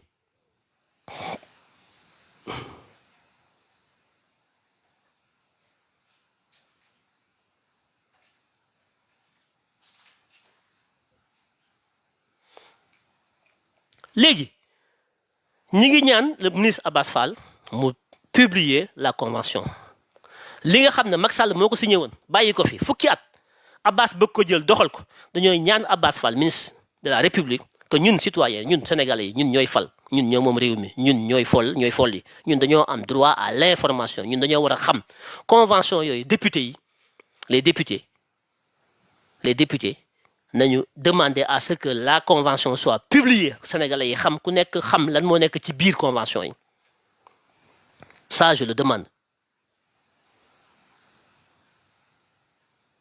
waaw parce que man j'ai un problème je suis choqué parce que li may xaar ak li ma jàpp ne mooy patriotisme li ma gëm ci Ousmane Sonko gëm ko ci Diomaye pour man mooy amul lu ñu war a génn ci réew mi muy dem au contraire dañoo am lu ñu war a jëggaani ci biti réew indi ko ci réew mi lépp lu baax ci àdduna bi nañ ko indi ci réew mi lépp lu baax ci réew mi nañ ko téye ci réew mi wulli ko tourné ko man loolu laa gëm na loolu la ma Diomaye jaay ak Ousmane Sonko man damaa gëm na loolu mooy projet bi su fekkee du loolu ñu wax ma ko quoi parce que lii Abbas def man daf ma choqué man je m'attendais pas à ça di jël ay doomi réew di koy yóbbu bu dee sax ñi dem Espagne je peux le comprendre daggkatu soble buddikatu ñambi buddikatu pomme de terre ki wattukatu orange yooyu loolu laajul qualification loolu nañ buub booy làppato yi feccekatu màggal yeeg cant yeeg gàmm yi ak ndagar wala yi nañ leen buub def leen ci conteneur yóbbu leen Espagne tëj leen ñu watt pomme de terre yaag ñambi yaag pulloox yaag pataas yi bu ñu paree ñu fay leen takkaat leen indi leen Sénégal loolu sax d'accord naa ci ñooñu moom garaawul parce que amuñu benn qualification mais attention am réew du caaxaan ñi qualifié bu leen kenn bàyyi ñu dem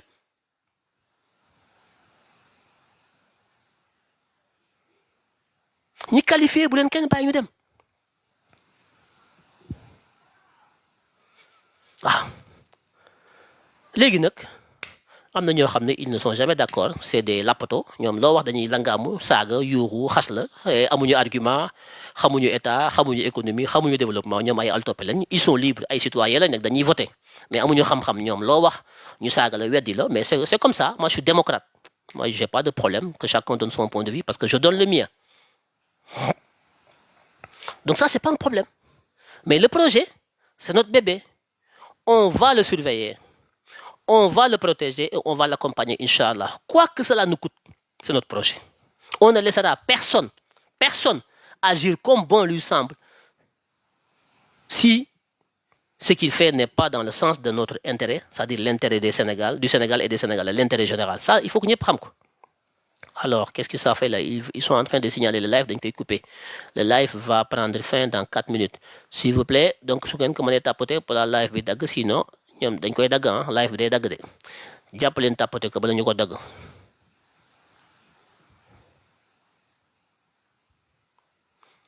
jàpp leen ko tàpp ko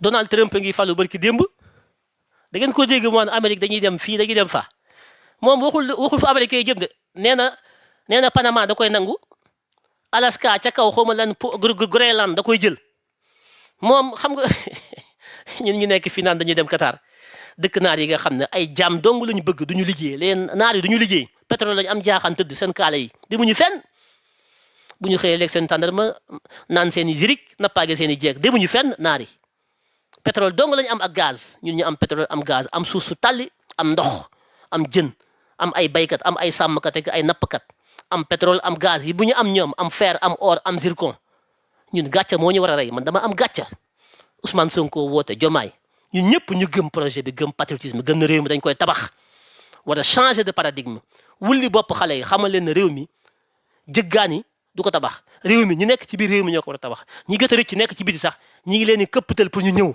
man loolu laa jàppoon ne mooy projet bi ñuy takk ay nit di leen def ci conteneur di leen ship di leen yóbbu Qatar rek di leen yóbbu fu ne loolu mooy projet bi bu fekkee loolu mooy projet bi moom bay boo ñëpp jóg na ñëpp jóg bu ko kenn jéem a layal li parce que layuwul kenn mënu ko layal je défie quiconque nag ci projet bi je suis prêt à débattre avec quiconque du projet de ce sujet là kenn mënu ko layal pare naa pour def débat ci ak ku bëgg argument contre argument lii du projet bi le patriotisme dafa am conduite dafa am comportement dafa am action dafa am lu mu àndal c'est pas un vain mot patriote la don de soi loolu ay làmmiñ la ne da nga war a jëf ji dafa war a méngoog li ngay woote moo tax ku mel ne Donald Trump dama ko fan parce que moom làqatuwul nëbbatuwul patriote la Amérique la gëm ak américains yi gëmul sénégalais yi gëmul français yi gëmul russe yi gëmul chinois yi gëmul kenn boppam la gëm ak ñi ko fal américains yi nekk fa di wax ay ALENA ki ay Union européenne comme ñun ni ñu toog di wax ay panafricanisme ak ay Afrique yooyu bala nga ne naam ne fi ay Qatar ki ay yu kenn xamul moo tax le syndrome de Stockholm ba léegi mi ngi ci suñu biir ñun dese nañu lu bëree parce que on n'a pas réussi à nous décoloniser et nous décomplexer c'est un problème psychologique un problème de mentalité et de complexe d'infériorité. C'est scandaleux, c'est psychique. On a encore du pain sur la planche. C'est extrêmement dangereux. On a encore du travail et c'est décevant. Di dem ci dëkku naar yi ñu sol seeni kaala yor seeni milliards de dollars ci ñu jëlee ci ay pétrole kese ak immobilier business tabax seenum réew ba seen réew taxaw seen koom-koom def développé wu. nga ne yow da nga jël sa doomu réew di leen fa yóbbu ñu dem nekk ay esclave jamono boo xam ne yow sa doomu réew yow da nga leen soxla ay médecins dañ ko soxla ay ingénieurs informatiques dañ ko soxla ay logiciens dañ ko soxla réew mi lim ci am doyul on a un déficit ñu war a former ñu bari war a tabax réew mi am lépp. Ousmane ak Diomaye war ko tabax ñu ko war a tabax ñu jël leen ñu ne yéen da ngeen dem Qatar parce que boo ngeen demee Qatar da ngeen di am sécurité sociale dañ leen di déclarer kon Sénégal amul sécurité sociale Sénégal amul IPRES kon Sénégal amul droit yooyu quoi Sénégal moom dëkk làppato la quoi yooyu amu fa donc ku ko bëgg na nga dem Qatar quoi vous vous rendez compte ku bëgg daal donc sécurité sociale na nga génn Sénégal quoi mais Sénégal amul sécurité sociale Sénégal bi Diomaye si jiite ak Sonko loolu amu fa quoi c'est ça l'explication. Non, c'est pas l'idée que je me fais, moi, du projet. Je suis désolé. J'invite solennellement le ministre Abbas Fall, un ami que je connais très bien, même si je connais pas, mais ça, c'est entre lui et moi. C'est pas important, parce que ça, c'est entre deux individus. Ça, c'est pas grave. Mais quand il s'agit de l'intérêt général, le Sénégal, ça, c'est autre chose. Ça, Abbas n'est pas mon ami, je ne le connais pas. Quand il s'agit de l'intérêt du Sénégal, je n'ai pas d'amis. Voilà. Au titre de son rang de ministre, qui a signé ou bien qui cherche à parfaire donc cet accord, à sortir, à nous parler et à publier cet accord pour que les Sénégalais sachent qu'est-ce qu'il y a dans ces accords-là. C'est le minimum. Nous avons le droit de savoir. Ousmane Sonko nous a habitués à exiger de nos gouvernants la publication des décisions qu'ils prennent en notre nom. Ousmane Sonko, moo ñu jàngal moo tax taxaw fii Macky Sall na publier lii Macky Sall na def lii di ŋàññi di critiquer tous les jours Ousmane Sonko. Diomaye tamit di critiquer man may critiquer yéen ñëpp ngeen di critiquer dañoo critiquer ba falu ñu ne léegi bu fekkee ne critiquer man je critique dans le bon sens li may def nii c'est une critique objective voilà parce que le projet c'est pas un projet parfait c'est un projet à parfaire c'est un projet à mettre en œuvre dans sa perfection et dans sa mise en œuvre on peut faire des erreurs parce que nous sommes des êtres humains faillibles Abbas peut faire des erreurs je peux le faire Sonko mën na ko def Diomaye mën na ko def ku ne mën na ko def léegi nag erreur yi su amee il faut que am ku taxaw ne attention y a erreur ñun ñëpp bu ñu juumandoo musiba am il faut que ñu am ku taxaw ne stop wala boog attention nañu xoolaat lii est-ce que méngoo naag projet bi est-ce que mën lañ jaayoon lu fi Macky Sall bàyyi est-ce que mën nañ ko jël dugal ko ci projet bi bu fekkee loolu nañ ko assumer kon nag Macky Sall da am na lu bari lu ñu fi bàyyi ñambaas nañ ko ci suñu projet bi kon suñu projet bi am na partie boo xam ne ci Macky Sall lañ ko jëlee nañ ko assumer mais on ne peut pas vouloir faire une chose et son contraire parce que bu yàggee tu deviens incohérent et quand tu commences à être incohérent vis-à-vis de l'opinion publique sénégalaise dañ lay ba opinion bi dafa am lu ñu toppee Sonko ak Diomaye ak projet bi cohérence depuis le début mënuñoo ñëw aux affaires au pouvoir di mener une politique incohérente di wax lii di def lee ku ñu fi bàyyi loolu moo tax ñu bàyyi la ku daanu loolu moo la daaneel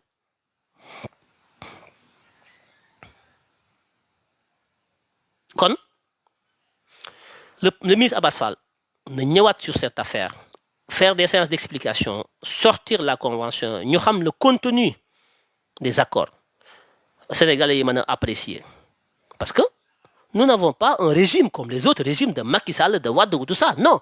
Nous avons dit que ces régimes qui se sont succédés sont des régimes à fusiller. C'est Ousmane Sonko qui l'a dit. léegi ñun ñu bëgg a ñëw ñun di jël ay pratiques yoo xam ne ñoom ñoo ko doon def ñu bëgg ko def donc pourquoi il fallait les fusiller ces gens-là pourquoi on les a boutés dehors c'est pour venir encore faire ce qu'ils faisaient voire même pire man bokkuma ci sama loxo ci kaw duma ci bokk duma ci bokk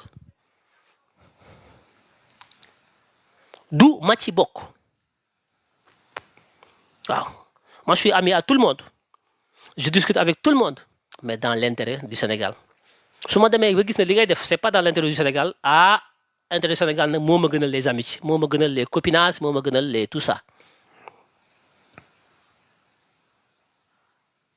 kon pour tënk projet bi Abbas yeeg yëkkati moo yóbbu Sénégalais yi qualifié yi Qatar du intérêt Sénégal mais intérêt Qatar la économiquement intérêt Qatar la sur le plan de l'emploi du ay emploi yu ñuy créer Sénégal yu bees parce que Qatar ñi muy jël day fekk ñu nekk ci seen liggéey nekk ay médecins ay ingénieurs am liggéey ba am expérience minimum 5 ans ñooñu la Qatar na man ñooñu laa soxla yéen ñiy dem États-Unis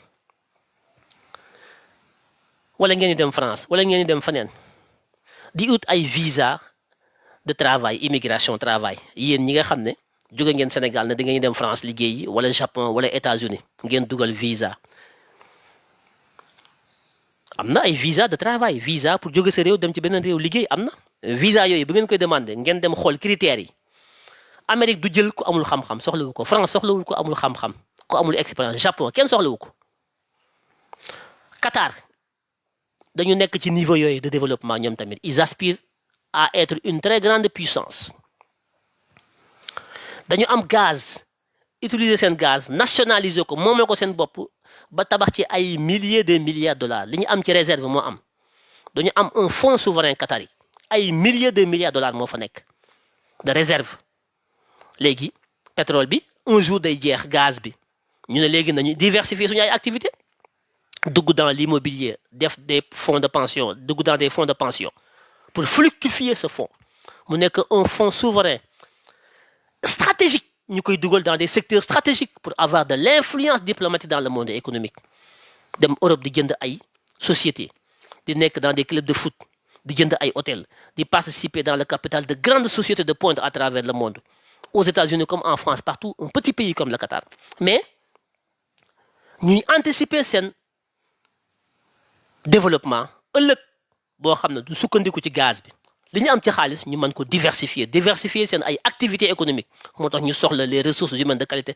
à travers le monde signé wuñu ko ak Sénégal accord yi du Sénégal lañ ko signé nañ ko ak ay dëkk yu bari dëkk yëpp dañuy xool ñi fa gën a qualifié ñu tonni leen crème boo wayaleem soow wayal soow ba soow mi way dax ba ca kaw dax ba la Qatar ñëw tonni ko bàyyi la ak soow meeg nëxit mi ci suuf kat dax ba lay tonni loolu est-ce que mbokk yi est-ce que loolu mooy patriotisme est-ce que loolu mooy jubal jubante est-ce que loolu mooy tabax Sénégal woyal sam soow ba soow mi woy la ca kaw di dax ba niin batt nga xam ne mën nga koo naan mën nga cee diw mën nga cee defaru dax mën nga cee def beurre mën nga cee def lu ne moom la Qatar ñëw tonni ko yóbbu ko bàyyi la fa ak soow mi loolu man ànduma ci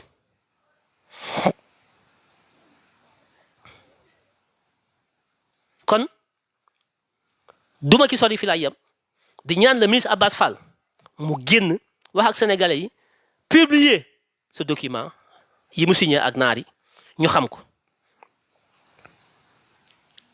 te ñu jublu ci tabax Sénégal jublu ci tabax réew mi jublu ci commencé teg projet yi jublu ci libérer les grands projets yi nga xam ne lépp a taxaw ba ñu faloo ba léegi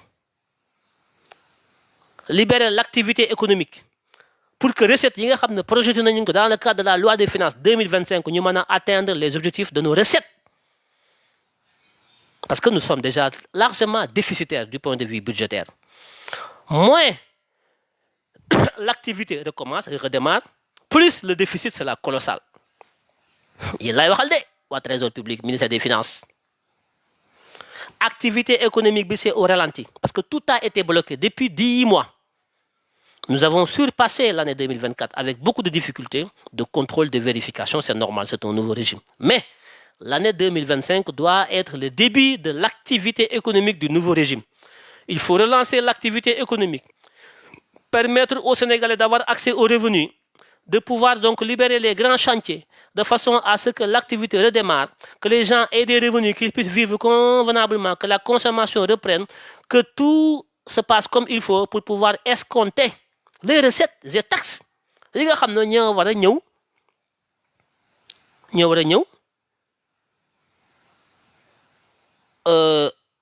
ñëw dëggal li ñu prévoir ci recette budgétaire ci budget bi.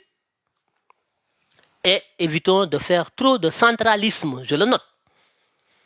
Nous sommes en train d'aller vers un État centraliste. On est en train de vouloir tout centraliser autour de quelques individus pour décider de tout.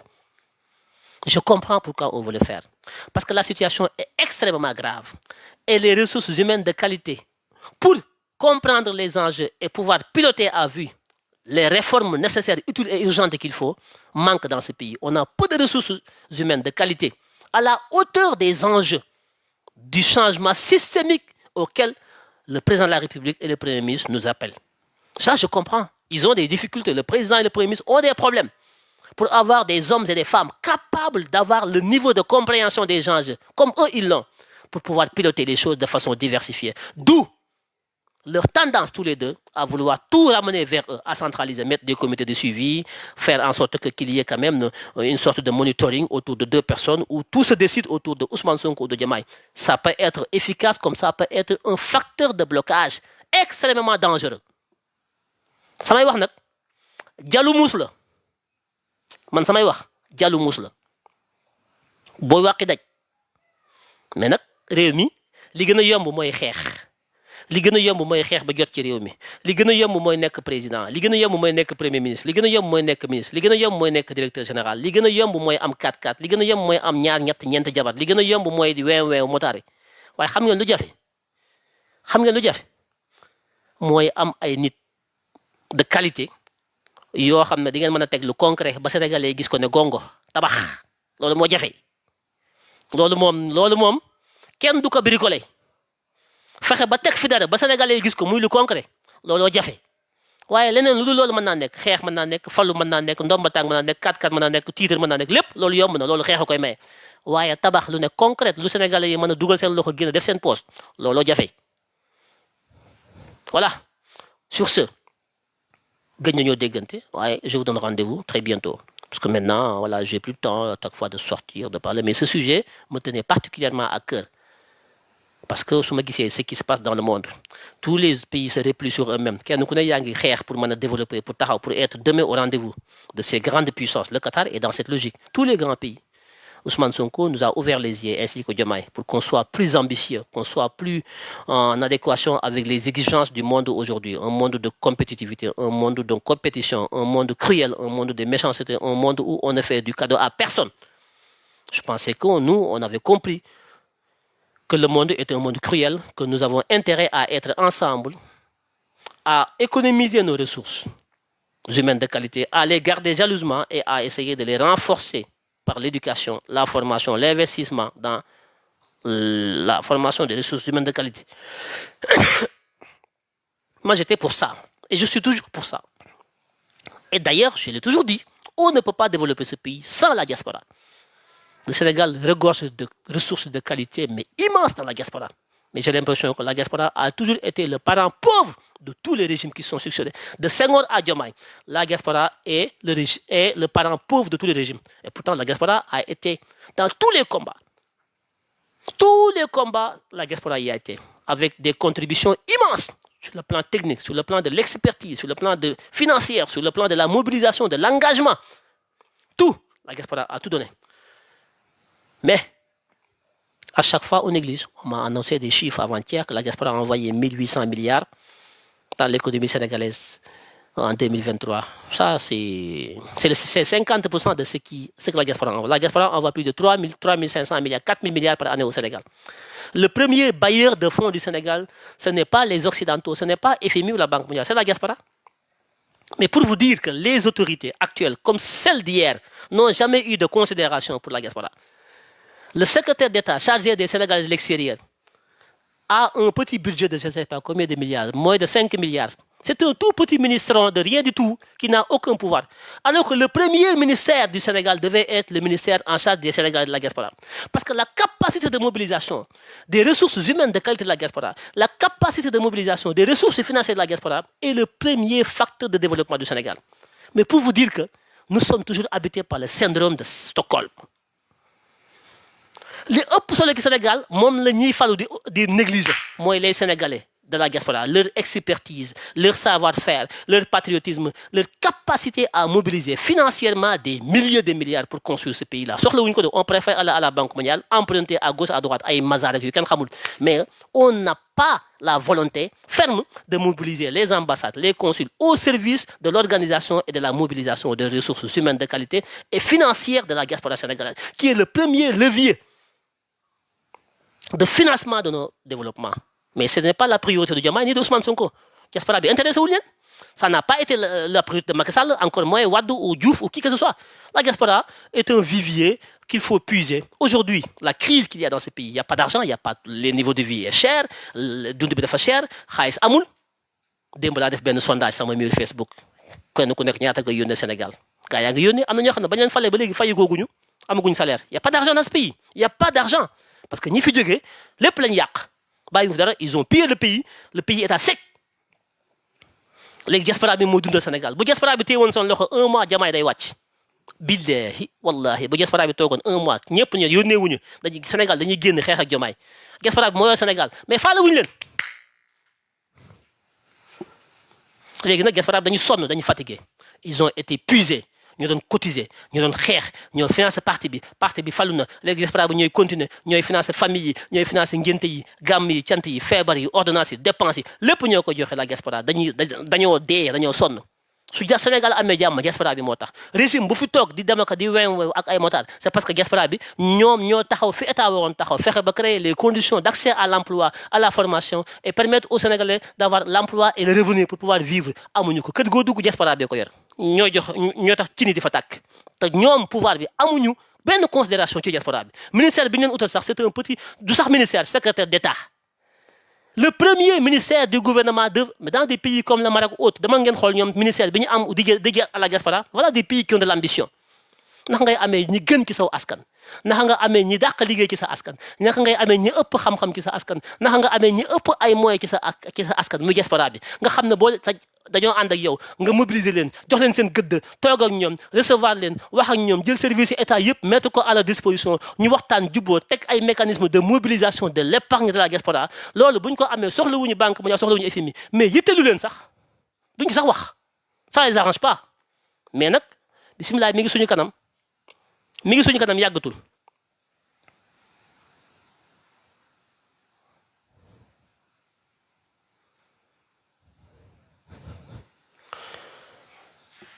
kon live bi bon faut bëgg a dugg la wax je vais prendre une ou deux personnes mais vite fait bëgguma live bi gudd parce que je prends une personne ou deux après je arrête quoi parce que fii daanaka lu ñu ci wax rek waxoon nañ ko ay ci bismillah sëñ bi Cheikh Djibril Kane je sais pas quoi. Salaamaaleykum grand ça va.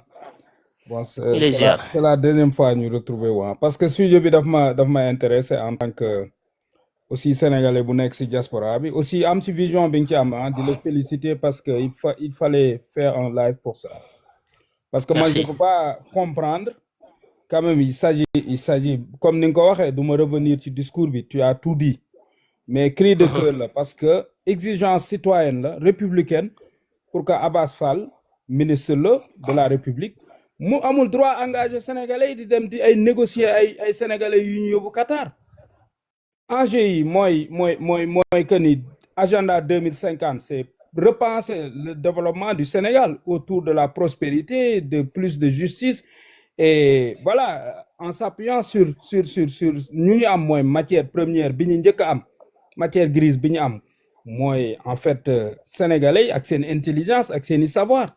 Tout à fait. Ousmane Sonko l'a toujours dit. Années, mais c'est des milliards que l'État a investi. Suñu bàyyi ñoo ko fay ak suñu maam yi. Man mi may wax ni Allemagne laa jànge, c'est l'Allemagne qui a payé mes études. Mais le Sénégal moo ci njëkk a investir ci sama étude. Man je suis redevant dama war a dellu Sénégal wala ma investir wala ma contribuer pour le Sénégal. Parce que ñi dem école am chance ñu jàngal leen ñu former leen ñuy ay cadre mais ñooñu mënoo leen a jël di leen jox ay produits finis di ko jox ay Qatar. Pour lan ay miettes yi salaire yi ñu leen di fay. C'est ça. Mais il faut être vraiment absurde, il faut être ridicule pour penser un modèle pareil. C'est scandaleux. Mais loolu xewi na immigration choisie c'est une absurdité, c'est un leurre. Ñun dañuy liggéey dans les questions migratoires mooy suñu domaine. Donc voilà. Mais mënoo aborder ay questions migratoires sous le prisme de ay immigration choisie. Kooku c'est une absurdité. C'est un leurre, hein. Moi, je suis fier. Encore une fois, toutes mes félicitations. Merci. Il faut avoir cette audace-là, ce courage-là, pour poser ces débats-là sociétaux. il y a toujours quelqu'un qui parle. On ne peut pas museler tout le monde. Sinon, le Sénégal ne serait pas le Sénégal. Moo tax bi nga jógee man dama kontaan bi ma yamee ci live bi. Si tout le monde, insister pour monter. Si Ousmane Sonko avait refusé de parler, de se taire comme tout le monde, on n'en serait pas là aujourd'hui. C'est parce qu'il a osé. Justement. Et il y a des Ousmane Sonko partout. Quel que soit le moment, il y a toujours quelqu'un qui va oser. Parce que le Sénégal n'appartient pas. Ousmane Sonko a osé et il nous a amené aujourd'hui aussi. Il aurait pu laisser faire Macky Sall et tout ça, dire que oui, grenier en bas, chuchoter et tout ça. Les Sénégalais sont comme ça. Personne ne prend ses responsabilités. Ousmane Sonko a osé, il nous a amené aujourd'hui. Il faut toujours qu'il y ait quelqu'un qui ose dire les choses. Effectivement. Voilà. Effectivement. Et félicitations pour ça parce que lii dafa nekk sax une contradiction avec agenda 2050. Mais quand même, c'est scandaleux, bien sûr. Il y a une contradiction absolue dans la façon de faire et man bu ma gisee les images parce que il faut aller voir les images man dama ni suñu autorités yi quelque part quand même ils maîtrisent pas les enjeux. On a l'impression. ak ñi mu àndal une petite délégation ngay dem di yow di dem fekki benn réew boo xam ne yow yaa ngi leen fekk ñu toog góor ak jigéen ils font plus de 10 personnes yow wër ay ñetti sénégalais ñu toog ñoom ñooy décider mais c'est absurde. boo nekkee dans les bon boo évoluer si yenn milieux yi nga xam ne tu as affaire à des dossiers aussi cruciaux que xam ne ay affaire u état la. mais da nga war a am une préparation. Mais quand même. Mais je pense qu'Abbas, il est arrivé, Abbas, ça fait 1 mois qu'il est au ministère. Je me demande même, est-ce qu'il s'est imprégné du dossier? Est-ce qu'il maîtrise le dossier? Ça fait 1 mois qu'il est là. Je pense qu'il l'a trouvé ici, il l'a piloté, mais je pense qu'il n'a pas pris le temps de s'imprégner du dossier. Je ne pense pas. Donc voilà, je pense qu'il va revoir tout ça et puis voilà quoi. Ah, mais il le faut, hein. Man, je lui prête une bonne foi. Je pense qu'il doit revenir comme Ninko. Non. Il ne l'a pas fait dans la, il n'a pas fait pour saboter, il l'a pas fait pour yak, dans la bonne foi. Ça, je sais qu'il l'a fait dans la bonne foi. Mais la bonne foi n'exclut pas le contrôle. On sait que Abbas ne fait pas les choses dans le sens de saboter tout ça. Voilà, parce que ça fait 1 mois qu'il est là, on le sait. Moi, je pense qu'il aurait pu prendre le temps de s'imprégner du dossier, de comprendre tout ça avant d'aller signer des conventions comme ça. Non, cette image ne correspond pas à l'idéal patriotique qu'on nous a vendu. C'est pas ce que Ousmane Sonko nous a toujours dit, et Diomaye, c'est pas ça. Vendre des Sénégalais à l'étranger, mais ça c'est de l'esclavagisme, ça. Non. C'est de l'esclavagisme. C'est une erreur monumentale, vraiment, parce que d'une part, yow mënoo wax ni jeunes yi toog leen ci dëkk bi. Ah ouais, encore, voilà. D'une part nga ni da ngay jël les qualifiés, maanaam les cadres nga yóbbu leen. Et puis dafa am beneen dénotation bu grave. Mooy nous ne sommes pas donc capables de créer des emplois. Contrairement ak ni ñu ko Ousmane Sonko ak Diomaye gëmloo woon na ñun dañuy créer emploi ci réew mi parce que réew mi lépp ngi fi buñ jotee ci réew mi ñun te man loolu dama ko gëm ñun on est capable de créer des emplois dans ce pays. C'est pas diable ñoom suñu mënul nañ ñu woo ñun ñu wax leen nañ lañuy créer emploi. On est capable de créer emploi dans ce pays. On nous l'a fait comprendre, on l'a cru. Ñu toog di exporter ay Sénégalais. Vous vous rendez compte? Ça veut dire que nous ne sommes pas capables de créer nos propres emplois. Mais c'est ubuesque, c'est scandaleux. Bien sûr. Et tu as tout dit et loolu moo am solo parce que ñi au-delà ñu nekk ci ay logique ay parparloo dépassé nañ stade boobu actuellement li xew ci àdduna bi c'est des enjeux qui dépassent en fait nos petites personnes là ay kii laa faral kii laa ànd. On est waay yow nañ Macky Sall jóge na fi on rêve tous ñun ñi nekk ci diaspora bi comme ni nga ko waxee d'une manière brillante ak ñi nekk Sénégal luy suñu rêve mooy lan. Dem Sénégal suñu réew ci ndóol mi mu nekk. Dem Sénégal toute la diaspora rêve de rentrer au Sénégal pour participer à l'effort de développement. Pendant que diaspora bi ñi ngi xool ni ñu demee dans quelle possibilité ñu ngi koy organiser avec ñoom régime bi ànd ñoom tabax pendant que ñi ngi xalaat loolu régime bi moom di jël ñu nekk Sénégal di leen yóbbu diaspora bi mais vous vous rendez compte. Mais dafa amul sens sax c'est-à-dire dafa répondre sax ak ñoom seen politique. te man je pense que ni de plus en plus bon man c'est mon domaine dans la politique migratoire ci yooyu laay liggéey. C'est ça. Mais da ngay gis ne enjeu yi même quand ils ont essayé ni dañuy jël ay armées di leen teg ci plage yi mais arrêté wul boo yaa ngi dem politique migratoire dañ koy penser. Cheikh Anta l'a dit dans Alerte sous les tropiques alerte sous les tropiques. Cheikh Anta a bel et bien parlé de ces problématiques là du problématique yu yomb kon mënoo ñëw ay solutions toutes faites bu doon loolu Macky Sall mi ko signé en 2013 mu appliqué ko. fi la ko bàyyi demee noonu mu ko appliqué. naar yi nga xam ne ñoom benn idée la mooy seen gis nga naar yi dañ ñu respecté wul dañ ñoo nawlawul ay jaam lañ ñu jàppee naar yëpp ci yam ñun ñuy ay patriote gëm suñu bopp gëm nit ku ñuul gëm Cheikh Anta Diop am lu ñuy revendiquer di wax ay Mamadou Dia Diaye di wax bala maa dee Sénégalais yi ay patriote ñoom patriote léegi effet de mode la xamuñu sax luy patriotisme moo tax l'école du parti doit travailler davantage mais le parti ne vit plus le parti n'existe plus il y a plus de parti passif les gens ils sont en train de s'acclimater au pouvoir on a oublié l'idéal l'idéologie le pragmatisme patriotique. Le patriotisme, ce n'est pas un pouvoir, ce n'est pas des climatiseurs, ce n'est pas des femmes, ce n'est pas l'argent, ce n'est pas des costumes. Le patriotisme, c'est un idéal sociétal. On doit former les gens à l'idée patriotique. Moi, nous sommes l'origine du monde, nous sommes le berceau de l'humanité. Nous devons construire ce pays. Le Sénégal est un pays central dans la dynamique mondiale de demain.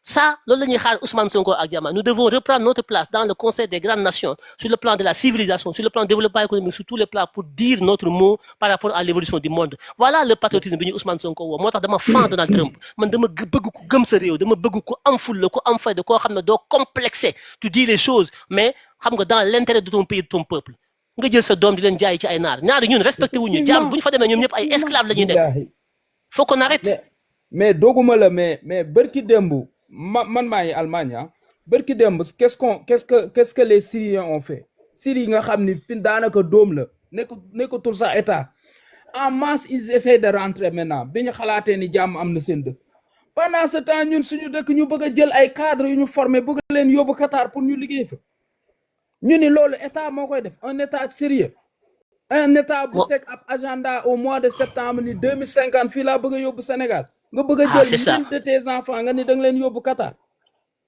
amul sens non man heureusement que bon voilà il nous faut des voix comme toi. Merci en tout cas, mon cher ami. Je sais que c'est difficile. Oui, mais des fois, j'ai pas. Dieu sait que il m'arrive de me dire que j'arrête tout ça parce que il m'arrive, je te jure que. Parce que c'est lassant, c'est fatigant, quoi. Je vous jure. Non. Je te rappelle les paroles du maître. Cheikh Anta dafa wax te bu muy wax yow ci nga bokk autant que Ousmane Sonko et Diomaye Faye. Moi, je suis spécialiste ci loolu laay liggéey. Merci beaucoup. Dafa wax ci Nation Nègre et Culture dans la préface de Nation Nègre et Culture. Puissent les jeunes qui liront ce livre y trouver les arguments. Il faut me lire la citation parce que c'est destiné à nous tous. Merci beaucoup tronquer. Oui, allez-y, pas de souci. Parce que lol moo ñu motiver lol mooy combat. Oui, je comprends l'idée, je comprends l'esprit, t'as pas besoin, je comprends ce que tu veux dire. Mais bon, on va tenir encore, tant qu'on aura des forces, on va tenir, mais à un moment donné, voilà, quelles que soient nos convictions, quelle que soit notre combativité, quel que soit tout ça, nous sommes des êtres humains. Ça veut dire qu'à un moment donné, nous sommes des humains, nous avons des émotions, nous sommes une entité biologique, nous ne sommes pas des machines. Après, voilà quoi, on agit comme des humains, c'est-à-dire qu'on relâche, on abandonne, voilà. Parce que c'est difficile. Je viens de trouver la citation et je tiens, sous fait que temps me na loko, me lire. Vas-y, vite fait, après on passe la parole à l'autre. Vas-y. Cheikh Anta, il dit dans la préface, au moment de conclure, il dit ceci. Puissent les jeunes qui liront ce livre et trouver les raisons d'espérer en mesurant le chemin parcouru depuis qu'il est écrit. Et pour moi, c'est fondamental, moi, combat bien def. Moi, t'as un droit, yow da nga am obligation de tenir. Yow amoo droit. Moi, tax luñ la mën di wax, luñ mën a xalaat ci yow. Jàppal ni tu es en mission, comme ni ko Frantz Fanon doon wax. Sa mission mënoo ko trahir, il faut nga remplir. Voilà, ils vont parler, ils vont hurler, mais man loolu laa lay dégg. Parce que tu as été choisi par l'histoire, ce n'est pas le hasard. Le hasard n'existe pas dans ce contexte-là. Tu es un acteur et il faut le rester. Il ne faut pas être c'est difficile, quoi. C'est difficile, je sais, c'est difficile. Il y a une activité, il y a une famille, il y a une... C'est difficile, quoi. doo bëgg gàcce quoi da nga xeex def lu ne gars yi yow ñi nga ànd man damay bëgg ñu am ndam quoi ñoom ñi ma ànd damay bëgg ñu am ndam damay bëgg lu ñu def ñu ne gongo mais des fois doo xamal sax da ngay am gàcce quoi des fois am na ci yoo xam ne dañ lay retaan quoi dañ lay xam naan la gis nga sa gars yi gis nga li ñuy def gis nga kër ko loolu dafa metti aussi donte ñoom tamit ay nit lañu c'est dur loolu dëgg la mais continuel mission nga nekk li ngay def nii diine la merci monsieur Kane loolu lañ lay wax moom lañ lay encourager fun la fekk da lay encourager ñun on te suit hein te kenn obligé wul merci beaucoup monsieur Kane tu as été là te xam nañ sa parcours politique parce que ça fait 30 ans ñu nekk sur le terrain politique xale yi doog a judd nii ñoo la xamul mais ñun xam nañ la dëgg la merci beaucoup Merci, M. Kane. À très bien. Il y a ëpp ñoom Diomaye Faye ñi expérience politique. Moi, je le dis en toute voix, intelligible voix. Merci. Il y a leen ëpp expérience politique parce que man jeune là, cette génération-là, daan nañ daje ci terrain politique. Dëgg la. Merci, am nga formation de politique de l'école du parti. Merci kon li ngay wax ci politique dañ ko war a jël en considération. Dëgg la. Merci. Merci. Di neexal kenn. Voilà, ça peut être d'objet de désaccord, de divergence. Oui, mais ça c'est pas un problème. Oui, tout à fait. Mais li ngay wax ni lu am solo la danga ko war a wax. Jërëjëf. Merci beaucoup. Tant que ñu ngi fi kenn du la empêcher nga wax ko. Merci M. Kane, merci beaucoup. Merci. Je tenais à dire ça. C'est très gentil. Amul solo. Plus fort que moi, mais il fallait que ñu wax li ñu xalaat. Merci. Non, maa ngi wàcc Mariam, amul benn problème. Jërëjëf. Le combat continue. Merci M. Kane. Merci, c'est gentil. Merci beaucoup. Merci. Bathie Ndiaye, je pense, hein, vous avez la parole et puis je pense que vous êtes là. Bathie Ndiaye, j'ai vu que vous avez demandé à avoir la parole. Est-ce qu'il est là? Bathie Ndiaye? Bathie n'est pas là. Allez-y. Aleykum salaam. Waaw, ñu ngi leen di ziare yéen ñëpp. Di leen fay. Xëy na nag tey jii yàlla dogal ñu mos a wax man ak yow. Dëgg la. Mais maa ngi sant yàlla bu baax a baax ndax yàlla xam na ne man affaire politique sax mosuma intéressé. Mais lu maanaam lu ma ci xam rek akus néew ci yow laa ko xamee. Ba bu ma la déggut nii sax damay dugg ci Facebook be fu ne di la xool wala may xool gars yi ni tegaat noonu quoi. Ndeysaan dëgg la. Wallaay naa si mais tamit maanaam xëy na nag maanaam nii la mën a demee boo gisee lu la naqari ci affaire yi. Bu fekkee ne mënoo jot ñi nga war a jot pour waxtaan ak ñoom xëy na il faut ngay génn nii di wax nii mais man tamit man loolu daf may déranger yow bu ma la gisee ngay wax nii daf may metti nag du ma xam. comprendre naa xam naa li ngay wax. daf may metti trop ndax damaa xam ne maam yow maanaam dañ laa waroon di déglu daal maanaam di la déglu bu baax. waaw mais li am solo. mooy ñoom bu ñu ma mënta dégloo na ma Sénégalais yi déglu rek man Sénégalais yi ñoo ma ñor. te ñoom askan wi moo leen fi teg pour ñu liggéeyal askan wi. dëgg la su ma leen mën a jot li ma xalaat dinaa ko wax su ma leen mënta jot dinaa wax ak askan wi loolu sotti ceeg def ci la rek ka ma wax ko ak ñoom ka ma wax ko ak askan wi ndax askan wi mooy moomeel gi askan wi ko moom ñoom dañ leen a dénk. kon ni ñu dénk woon Macky Sall ne ko fi ñoom suba dañu fi jóge ñeneen ñëw Sénégal du fi jóg mukk nañu fexe ba ñun ñëpp ñuy def ak wax ngir njëriñu Sénégal loolu rek moo am solo. loolu moom dëgg la. waaw di la ñaanal jàmm rek. amiin yàlla defal jàmm. amiin jërëjëf kontaan nañu. ndeysaan sama yaay sax moo ko déggee ndeysaan daf may wax ne ma ana sa xarit bi ndeysaan. waaw nuyul ma ko bu baax a baax ko mi ngi fi ndax li ma daaw bi ma nekkee Sénégal yëpp damay nekk ci wetam di la déglu quoi muy ree ndeysaan. ndeysaan wax nga dëgg nuyul ma ko bu baax a baax. waaw yàlla na la yàlla defal jàmm waay. amiin Ndiaye amiin maa ngi leen di nuyu yéen ñëpp ñi may déglu tax xaw ma leen ñoom ñëpp maa ngi leen di sant di leen nuyu ñoom ñëpp. jërëjëf waay ñu ngi ko jërëjëf Ndiaye jërëjëf Badou Bat bismillah. Badou allô est-ce que Badou est là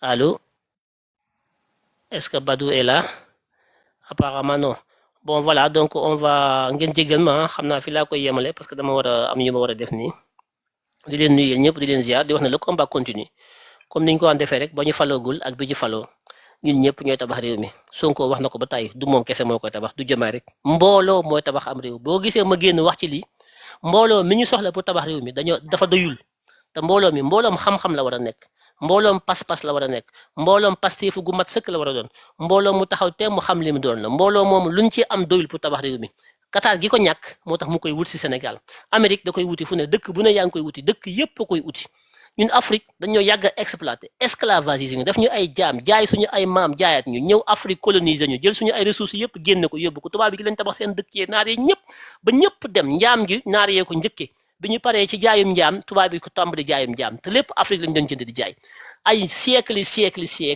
africains yi mënuñoo fexe ba changer paradigme Abbas Fall dafa mel dafa fàtte loolu ñu continuer encore jël suñu or suñu zircon suñu lépp génne ko di def ci conteneur di ko jaay Abbas ñëw falu ci nguuru Diomaye ak Ousmane Sonko ñu ne ay patriote lañu ñun dañoo bëgg lépp lu doomu réew mi moom mu dellu ci doomu réew mi Abbas na damay takk sénégalais yi nga xam ne jàng nañu ba xarañ waroon na ànd ak Diomaye ak Sonko pour tabax réew mi Abbas na dama leen duy ci ay conteneur yóbbu leen Qatar ñu dem dooleel Qatar tabax Qatar c'est une haute trahison c'est scandaleux très grave sur ce maa ngi leen di nuyu di leen sant di leen jox seen wàccuwaay di wax na nag lii ma war yow mi may déglu loolu moo la war combat bi man sama waat laay bay du man sama combat man kese de yow mi may déglu sa combat la ni lim ma waree ma war a wax noonu nga war a wax bu ma waree xeex noonu nga war a xeex bu ñu waree jàppale Sonko jàppale Diomaye noonu nga war a taxawee jàpp ak Sonko jàppale Diomaye ci dëgg ak ci njëriñu Sénégal waaye toog di xaar Akhenaton baax na waaye doyul Akhenaton dong mënut a tabax réew mi Diomaye dong mënu koo tabax Sonko dong mënu koo tabax am na ay Sonko yu bari yu ñu soxla ay Diomaye yu bari ay Akhenaton yu bari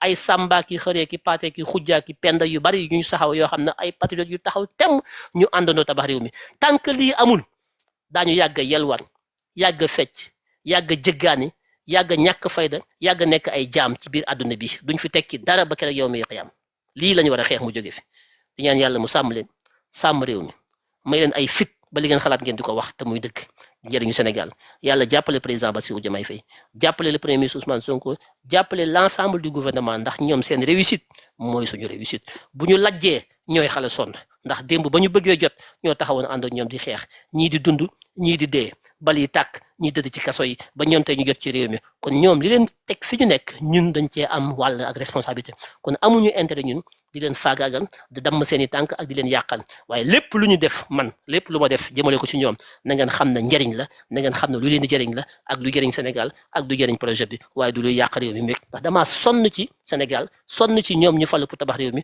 coono boobu nag moom du ma ko yàq mukk ndax perte lay doon ci man kon ñu fanaan jàmm yàlla sàmm leen sàmm bépp doomu sénégalais bu nekk ci biir réew mi ak bu nekk ci bitim réew fu mën a nekk ci àdduna bi yàlla na ko yàlla sàmm ndax nekk sénégalais chance la nekk sénégalais du caaxaan nekk sénégalais don la waaye loolu na ko sénégalais bu nekk xam am taxawaay ba am mat gi am fulla bi am xam-xam bi am pas-pas bi ak taxaw temm pour tabax Sénégal dëkk bu ndaw la waaye dëkk bu mag la bu war a taxaw ci àdduna bi yëpp war a taxaw am lu mu firndeel loolu moo tax may xeex li may wax nag jallu muus la mi ngi suñ kanam ñu fanaan jàmm jërë leen jëf